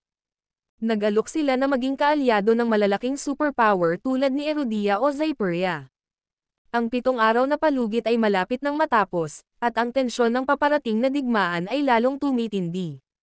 Ang mga piniling lumaban ay naglalagay ng kanilang mga hitsura sa pagbuo ng mga hadlang sa pagtatanggol. Dahil ito ay isang mahalagang sandali ng buhay at kamatayan para sa lahat, nagpa siya sina Kirea at Raysonia na makipagsanib puwersa kay Erudia. At least, hindi sila tretuhin na parang mga alipin. Sa huli, maging si Zyperia ay nakipag-alyansa kay Erudia, at pansamantala nilang hinirang si Levi bilang commander ng kalyadong puwersa. Ang kanyang mahabang listahan ng mga tagumpay sa pakikidigma ay malawak na kinilala, at walang sino man ang tumutol sa kanyang mga kakayahan. Sa napakaraming bansa at organisasyon na nagsanib sanhi, patuloy na lumalawak ang hangganan ng depensa, at sinubukan nilang saklawin ang isang malaking lugar hanggat maaari. Nagtatag sila ng may pagkakaisa at nagbabantay sa isa't isa.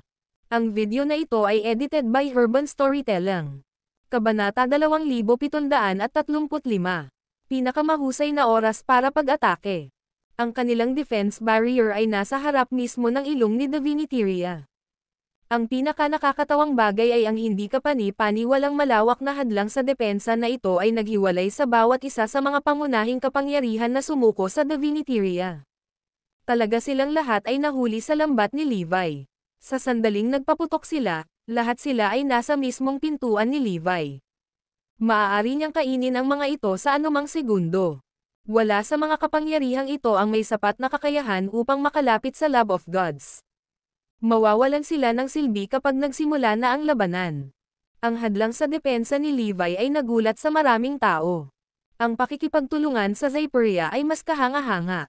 Nagsisimula na talaga silang maramdaman na karapat-dapat si Levi sa kanyang pwesto bilang commander. Ito ay isang kamangha-manghang card upang mahalin.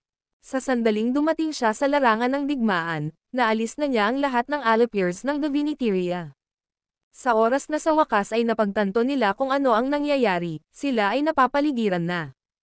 Nasa harap na ng mukha ni Diviniteria ang defense barrier ni Levi.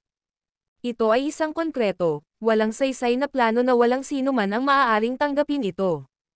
Kasabay nito, inutusan ni Levi ang mga tao na bombahin ng husto ang pasukan ng Atlantes. Ang mga miyembro mula sa Lab of Gods na nasa search team ay lahat ay nahuli sa lugar ng pag-atake at nasugatan ng husto.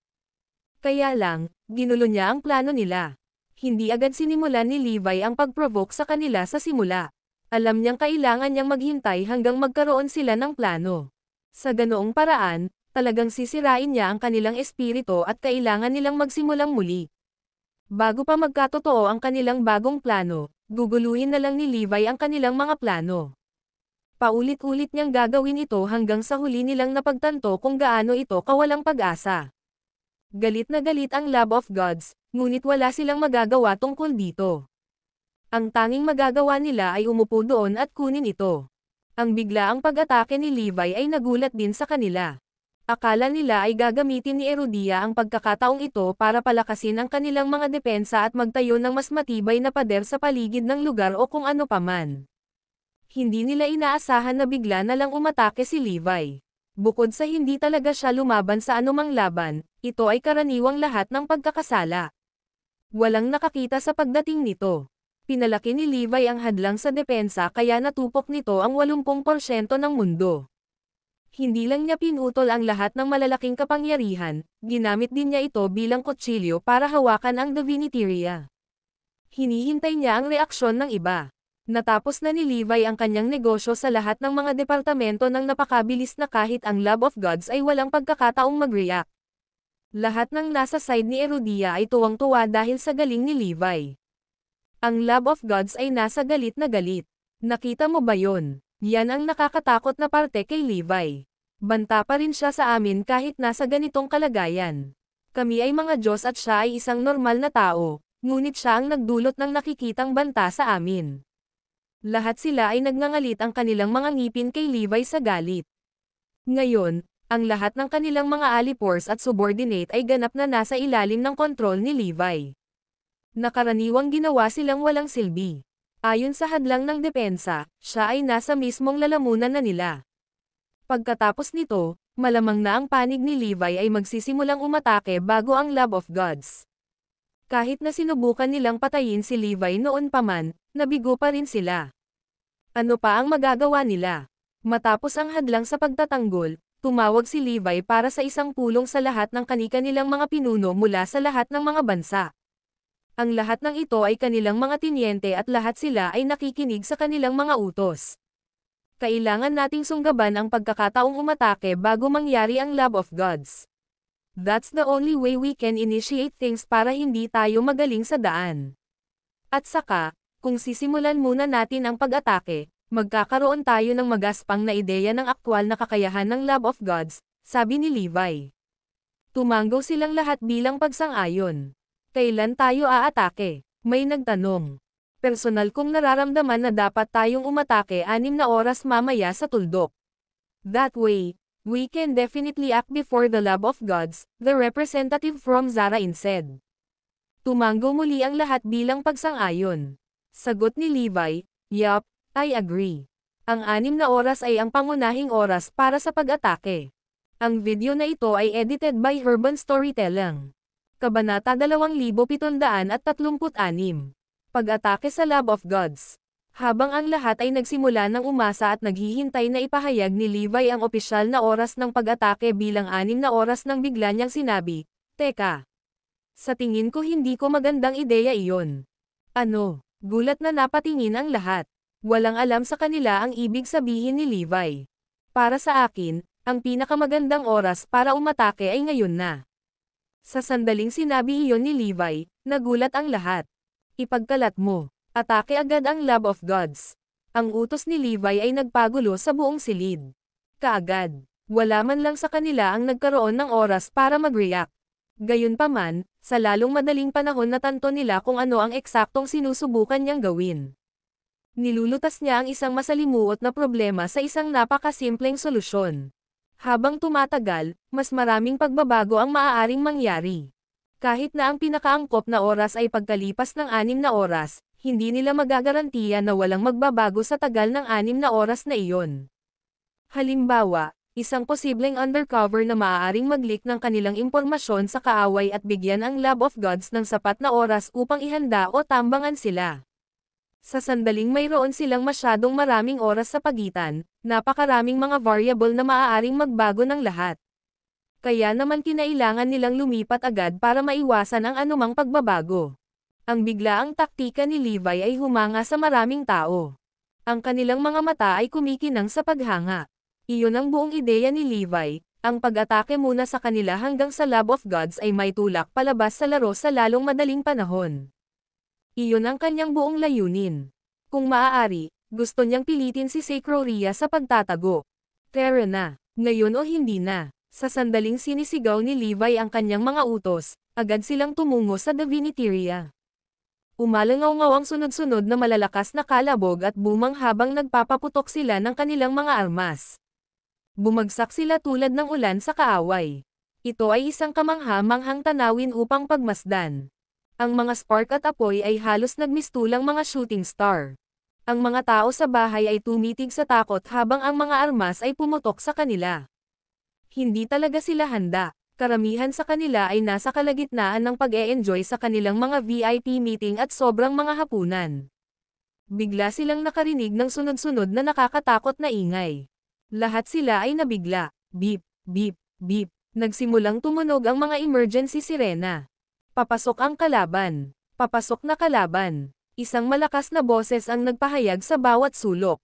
Ang bawat miyembro ng Love of Gods ay nabalisa. Anong nangyayari? Anong nangyayari? Wala sa kanila ang nag-imagine na si Levi ang unang aatake, at siguradong hindi nila akalain na aatake siya ng ganoon kaga. Iyon ay ganap na lumampas sa kanilang mga inaasahan. Obviously, wala silang oras para maghanda ng kahit ano, pero malapit na ang pag-atake ni Levi. Paano natin siya minamaliit muli? Hindi ko kailanman mapapanaginipan ang posibilidad na sila ay unang umatake.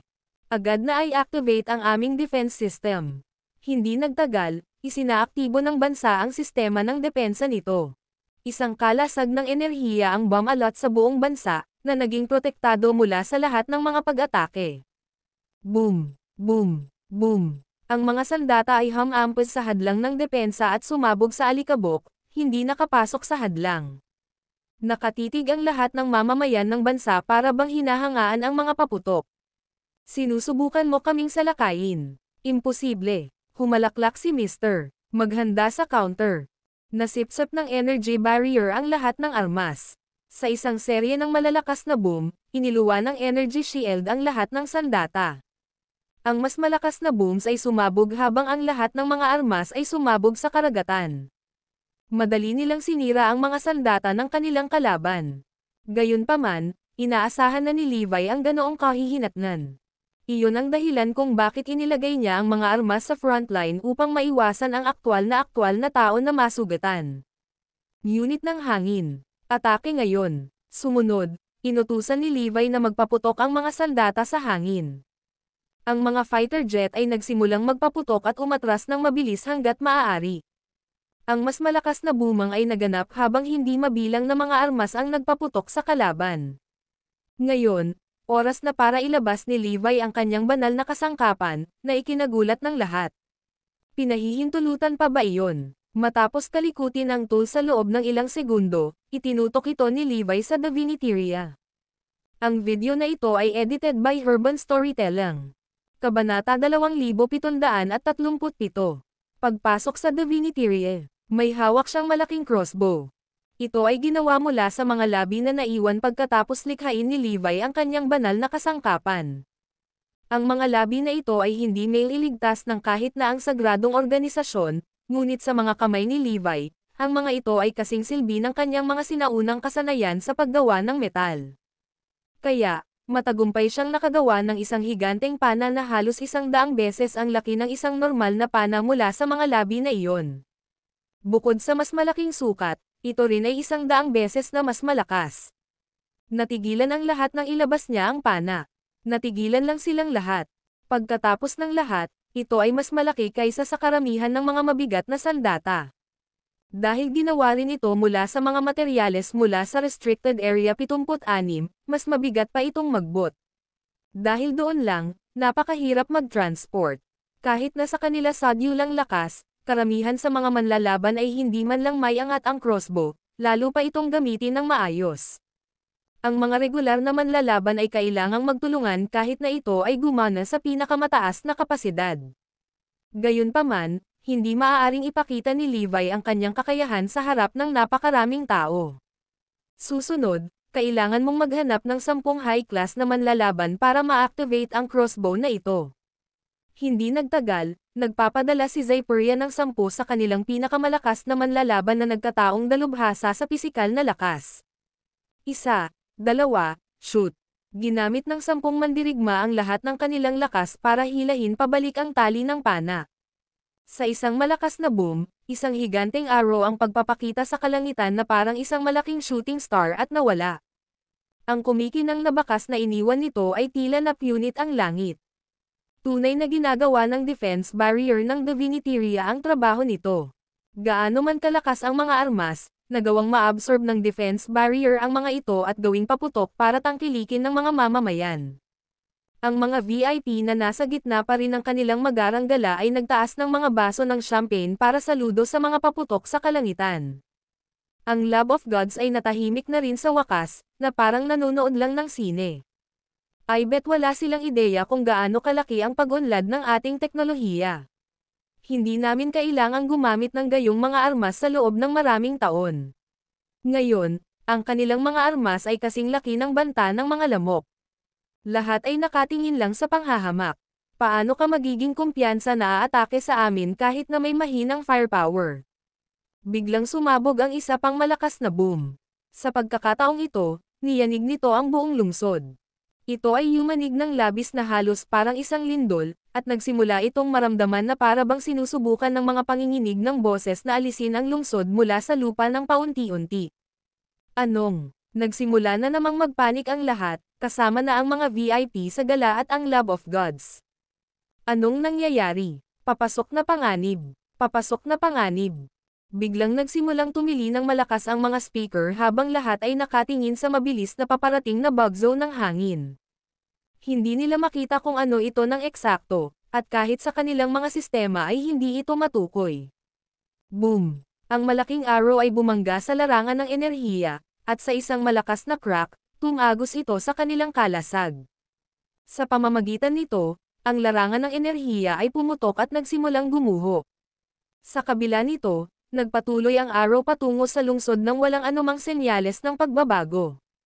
Nag-iwan ito ng napakalaking pagkawasak sa kanyang kalagayan.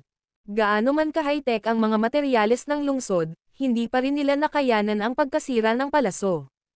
Nang hindi binibigyan sila ng anumang oras upang mag-react, isa pang serye ng mga panginginig ng boses ang lumitaw. Boom! Isa pang higanteng palaso ang diretsyong pumutok sa kanila. Muli, nag-iwan ito ng hindi kapani-paniwalang pagkawasak sa kanyang kalagayan. Ang lahat ng tao sa Diviniteria ay muling nagkagulo. Naapektuhan ng mga armas ang maraming kalapit na lugar, ngunit sa halip na iyon, ang pinakamahalagang problema ay matagumpay nilang na-atake ang Diviniteria. Ang Diviniteria ay ang bansa ng mga Diyos. Paano kaya sila inatake ng isang regular na tao? Hindi lamang nila sinasalakay ang banal na bansang ito, kinukutya din nila ito. Iyon ang pinaka hindi mabata na bahagi. Ang labis na pagsira sa Diviniteria ay isang matinding pagtama sa dignidad nito sa lahat ng iba pa. Humihingi ba siya ng kamatayan? Ang mga Diyos, sa Lab of Gods ay dumura ng galit. Pagkatapos ng lahat, si Levi ay karaniwang nagwawagayway ng bandila sa mukha ng toro. Paano sila nakapagpigil? Ang mga Diyos ay hindi dapat pinakikialaman, lalo na ang kinutya sa ganoong lawak. Ipagkalat ang salita na ang Diviniteria ay lumalaban ngayon. Atakihin ang bawat bansang hindi sumuko sa atin. Ang video na ito ay edited by Urban Storytelling. Kabanata 2738. Ang ikatlong Giant Arrow. Pagkatapos ng utos na iyon, ang mga squadron na naghihintay ay nagmarcha palabas. Hindi mabilang na mga modernong sasakyang panghimpapawid ang lumipad palabas sa gusali. Handa silang salakayin si Levi gamit ang lahat ng mayroon sila. Biglang lumipad ang ikatlong higanteng palaso papunta sa kanila. Sa tatlong malakas na shakes, lahat ng squadrons na ipinadala ng Lab of Gods ay binaril. Parehong nasugatan ang mga armas at mga tao. Ang mga VIP at iba pang sumukong kapangyarihan ay lahat ay nagulat. Hindi nila alam ang mga tinatawag na Diyos na ito ay katulad nila. Maaari din silang magdugo, umiyak at sumigaw. Higit sa lahat, maaari silang mamatay. Pareho lang sila, mga Diyos. Mga Diyos ba talaga sila? Ang mga tao ay tunay na nagsimulang maghinala sa kanila, at sila ay nagsimulang magtaka kung sila ay nagsisinungaling. Ang mga tinatawag na Diyos ay mga manloloko. Masyado lang silang napuno ng kanilang sarili at nagkakataon na may kaunting kapangyarihan pa. Lahat sila ay napatingin sa gulat at hinala. Higit sa lahat, ngayon lang sila nakakita ng isang napakadugong senaryo. Ang impresyon sa Diviniteria ay agad na umasim sa bawat isa sa mga tao dito. Ngayon, ang mga VIP at sumukong kapangyarihan na ito ay nagsisimula ng magtaka kung nagawa pa ba nila ang tamang pagpili. Iyon ang higit na nagpahiya kay Diviniteria, dahil ito ang kinahinatnan na talagang kinatatakutan nila. Nais nilang kontrolin ang buong mundo sa pamamagitan ng pag-asa na ibinigay ng mga Diyos sa mga tao. Ngayon, nasira ang kanilang imahe. Ang lahat ay nagsimulang maghinala sa kanila. Nangangahulugan ito na ang katapatan ng mga tao ay nagsimula ng mag-alinlangan. Para sa Lab of Gods, ito ay mas nakakahiya kaysa anupaman. Bukod pa riyan, mas marami silang natatalo, mas lumalakas ang loob ng kanilang kalaban. Noon, madaling sumigaw si Levi, katulad natin sila, 2 mata, 2 balikat, at isang ulo sa kanilang leeg na parehong lalabas kapag hiniwa. Ano man ang mangyari, ang matinding aura ng tatlong arrow na ito ay mas malakas kaysa sa anumang pisikal na pinsalang na idulot nila. Atake! Atake! Walang taong natirang buhay. Ang Lab of Gods shriek, ganap na naman sa galit. Sinimulan silang salakayin ng lungsod ng lahat ng kanilang sistema ay nakikibahagi, at pinaputok muna nila ang kanilang pinaka-high-tech, nakakatakot sa mga armas. Ang kanilang pangunahing layunin ay sirain ang mga frontline ng kanilang kalaban. Ang kanilang layunin, sukat at kapangyarihan ay hindi pa nakikita noon pa man. Ang lahat ay nagulat muli at sa wakas ay naramdaman ang isang pahiwatig ng lakas na ipinagmamalaki ng Lab of Gods. Ang karagatan sa harap nila ay ganap na nababalot sa makabagong sandata ng Diviniteria. Ang defense barrier ni Levi ay ganap na nawasak sa loob ng ilang segundo. Gayunpaman, inutusan na rin ni Levi ang lahat ng mga umatras. Dahil dyan, Ang lupang tinutumbok ng Lab of Gods ay ganap ng walang laman. Ano? Hindi ba dapat ipagpatuloy natin ang pag-atake sa kanila, Commander? Ang iyong espesyal na sandata ay nagdulot na ng napakaraming pinsala. Oo, bakit bigla tayong atras ngayon? Walang nakakaintindi kung bakit nanawagan si Levi para sa isang retreat. Nakangiting sumagot si Levi, malalaman mo rin saglit. Sa ngayon, isulat ang aking salita, alisin ang lahat ng mga bansang sumuko sa Diviniteria. Ito ay ngayon o hindi kailanman. Hindi natin sila mabibigyan ng pagkakataon na ay backstab tayo. Hindi lang sila hiniling ni Levi na umatras, ngayon, gusto niyang baguhin ang kanyang target sa mga bansang sumuko. Hindi nagtagal, nagsimulang magpaputok ang kanyang tagiliran sa mga nagkaulo na sumuko. Nagsimulang maganap ang mga labanan sa Blitzkrieg. Tinanggal ng hukbo ang lahat ng mga kawal ng kaaway ng madali sa ilalim ng utos ni Levi. Ang kalaban ay walang pagkakataon na gumanti at lahat sila ay nawasak. Sa ngayon, ang hukbo ni Levi ay sobrang lakas. Sa kanilang bagong nahanap na pagganyak, sinira nila ang kalaban. Ang iba pang sumuko sa Diviniteria ay lahat ay nanonood sa takot, takot na sila sa susunod. Maging ang mga nasa Diviniteria ay nagsimulang magpanik. Sa lalong madaling panahon, lahat ng mga tenyente ay makakarinig na si Levi ay hindi lamang umaatake sa Diviniteria, ngunit sinusubukan din nilang sirain sila sa psikolohikal at sinisira din ang kanilang aura. Ang video na ito ay edited by Urban Storytelling. Kabanata 2739.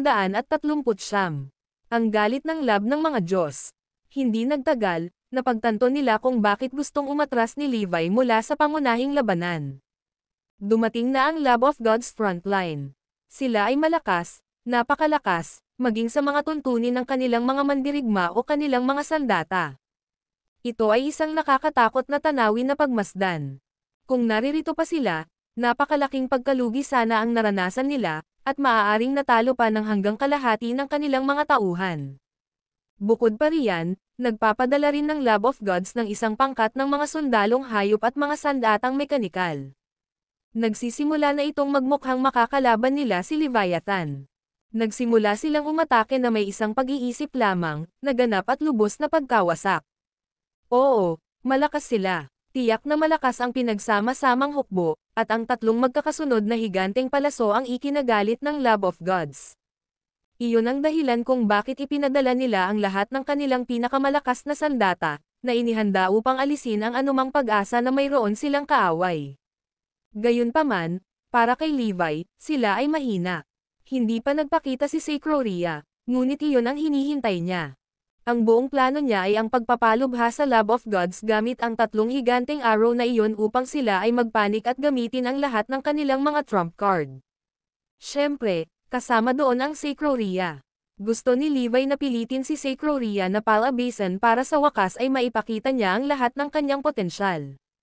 Nakalulungkot, mukhang hindi pa nagpapanik ang Lab of Gods para gamitin siya. Nangangahulugan iyon na kailangan lang nilang magpatuloy sa mga pag-atake.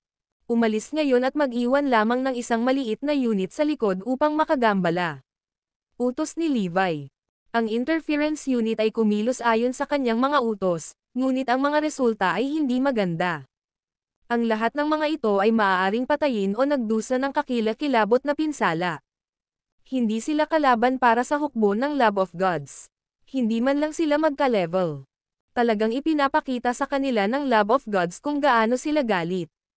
Ginamit nila ang kanilang pinakamalakas na sandata at mandirigma para salakayin at sirain hanggat kaya nila. Ang mga hadlang sa depensa ni Levi ay unti-unting nabiyak, isa-isa. Walang ibang pagpipilian si Levi kundi ang patuloy na umatras at umatras. Sa ngayon, nawala na sila sa 8 defense barrier. Sa kabutihang palad, naghanda siya ng sapat na mga hadlang upang tumagal ng ilang sandali. Kung hindi niya ginawa iyon, mas malaking panganib na sila. Gayunpaman, sa ngayon, si Gypsdale ang susunod sa mga hadlang sa pagtatanggol. Kung patuloy na umatras si Levi, nagtatrabaho iyon na isasakripisyo niya sila sa Lab of Gods.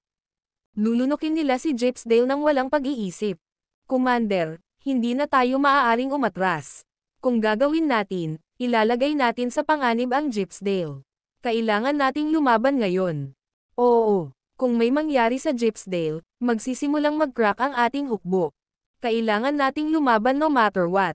Inirerekomendo ko na labanan sila ngayon sa bawat solong lakas ng tao na mayroon tayo. Ang lahat ng mga tinyente ay nagsimulang nagbabalak kay Levi laban sa pag-urong pa, at lahat sila ay halos pareho ang sinasabi. Nadama nila na ito ang pinakamahusay na ideya na tipunin ang lahat ng kanilang lakas at lakas tao sa ikasyam na hadlang sa depensa makalaban sila hanggang kamatayan laban sa Lab of Gods. Gayunpaman, tinanggihan sila ni Levi. Hindi pa ito ang oras. Labanan ang kanilang huling laban. Walang kwenta, manalo ka man, walang kwenta, dahil nandyan pa rin ang Sacroria. Mananatili pa rin ang nakikita banta. Kung bigla silang nagpakita, kahit si Levi ay maaaring hindi sapat para makontrol ang sitwasyon. Sa ngayon, maaari pa rin silang umunlad ng dahan-dahan at tuloy-tuloy. Ang kanilang pangwakas na layunin ay pilitin si Sacroria mula sa pagtatago. Sa kanyang sinabi, nagsimulang maghiyawan ang buong silid. Ang mga tinyente ay nakatingin kay Levi na hindi makapaniwala. Kung gayon, ano ang iyong plano, Commander? Tanong ng lahat. Umuwi ka. We have to keep retreating, utos ni Levi. Ngunit walang iyon na iwan ang Gypsdale sa Lab of Gods. Pinapaalis namin sila para patayin. Isipin ang pagkawasak na ating pagdurusa. At saka, ang Gypsdale ay mga kaalyado natin. Sinasabi ko ang iyong utos, Commander. Hindi rin ako sang-ayon. Ang mga miyembro ng Gypsdale ng hukbo ay nagsimulang tanggapin ang utos ni Levi. Pagkatapos ng lahat, ito ay malapit ng maging isang bagay ng buhay o kamatayan para sa kanila. Ang video na ito ay edited by Urban Storytelling. Kabanata 2740. Retreat, kinailangan nilang umatras. Bigla namang tumawa si Levi. Hindi iyon ang ibig kong sabihin ng pag-urong. Una, ginagamit namin ang aming mas maliliit na unit upang patuloy na makagambala sa Lab of Gods at makagambala sa kanila ng sapat na hindi sila maaaring umunlad. Tapos, hindi talaga tayo atres at tatakas. Sa halip, mananatili lang kami rito at haharangyan sila gaano man katagal, kahit na lumitaw ang Lab of Gods. Ang buong planong ito ay umatras hindi para isakripisyo si Gypsdale, kundi para protektahan sila. Ipaalam sa kanila na lahat ng tao sa Gypsdale ay tatakas ng madaling araw bukas kung gusto nilang mabuhay. Walang sumalungat sa utos ni Levi. Pagkatapos ng lahat, sinusubukan niyang protektahan ang mga ito. Ang tanging magagawa na lang nila ngayon ay makinig sa kanya. Sa wakas ay nagsimula silang makialam sa Lab of Gods. Kahit na sila ay nagdusa ng husto, kailangan pa rin nilang ipagpatuloy ang plano. Tulad ng para sa Gypsdale, nagsimula silang umatras ng mabilis. Sa ngayon, ang lahat ay nagsimula nang makita ang mabuti sa plano ni Levi na mag-set up ng napakaraming depensa muna. Ang pag-set up ng mga hadlang sa pagtatanggol sa karamihan ng mundo ay halos lahat ng mga lugar na iyon ay nasa kontrol ni Levi. Halimbawa, maaaring makatakas si Gypsdale kahit saan nila gusto ngayon. Lahat sila ay kaalyado pa rin. Kung hindi pa sila na-set up ni Levi noon pa man, maaaring maging kaaway ang sinuman at wala na sanang matakasan si Gypsdale. Muli, ang lahat ay humanga sa pananaw ni Levi. Ang Lab of Gods ay talagang pinabagal sa lahat ng panliligalig na nangyayari. Gayunpaman, marami sa mga mandirigma ang nakalusot at nakarating sa ikasyam na hadlang sa depensa. Inutusan ni Levi ang hukbo na ipagtanggol ang lahat ng mayroon sila. Ang magkabilang panig ay nagsimulang magdusa ng matinding pagkalugi. Lalong naghihirap ang hukbo ni Levi dahil sa sobrang lakas na taglay ng hukbo ng lab ng mga Diyos. Sa kabutihang palad, ang kanilang commander ay si Levi. Tiniyak ng kanyang mga estratehiya sa digmaan na ang bawat isa sa mga sundalong iyon ay nasa posisyon upang mapakinabangan ang kanilang kapangyarihan. Kung hindi dahil sa kanya, matagal na silang natalo. Pagkaraan ng ilang sandali, ang panliligalig mula sa mas maliliit na unit ay hindi nagagamit at ang pangunahing hukbo mula sa Lab of Gods ay nagsimulang magpakita. Ang hukbo ni Levi ay nagsimulang magdusa ng higit pa kaysa dati. Nagsisimula ng maramdaman ang lahat ng galit ng Lab of Gods. Iyon ang tunay nilang kaya. Maging ito ay ang kanilang mga mandirigma o ang kanilang mga sandata, sila ay nasa mas mataas na antas kaysa sa hukbo ni Levi. Ang tanging nagawa ni Levi ay sirain ang kanyang utak para humanap ng paraan para lapitan sila. Halimbawa, nanawagan siya sa mga manlalaban ng Sacred Organization na pumunta at tumulong sa pakikipaglaban. Nagpatuloy ang labanan ng 3 oras. Talagang nasa malaking problema ang panig ni Levi, ngunit sa wakas ay dumating ang ilang magandang balita. Lahat ng Gypsdale ay lumikas. Ibig sabihin tapos na ang trabaho nila dito. Umalis, lahat kayo. Retreat. Matapos makuha ang magandang balita, agad na inutusan ni Levi ang lahat ng umatras at buksan ang ika-9 na hadlang sa depensa.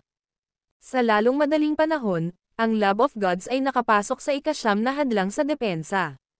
Gayunpaman, nang dumating sila, natuklasan nila na walang hadlang sa pagtatanggol. Lahat sila ay lumikas na. Hahaha, alam kong wala silang pake sa atin. Paano tayo matatalo ng isang grupo ng mga duwag na ganyan? Ang mga Divinitarian ay nagsimulang magsaya pagkatapos makapasok. Si Gypsdale na ang susunod.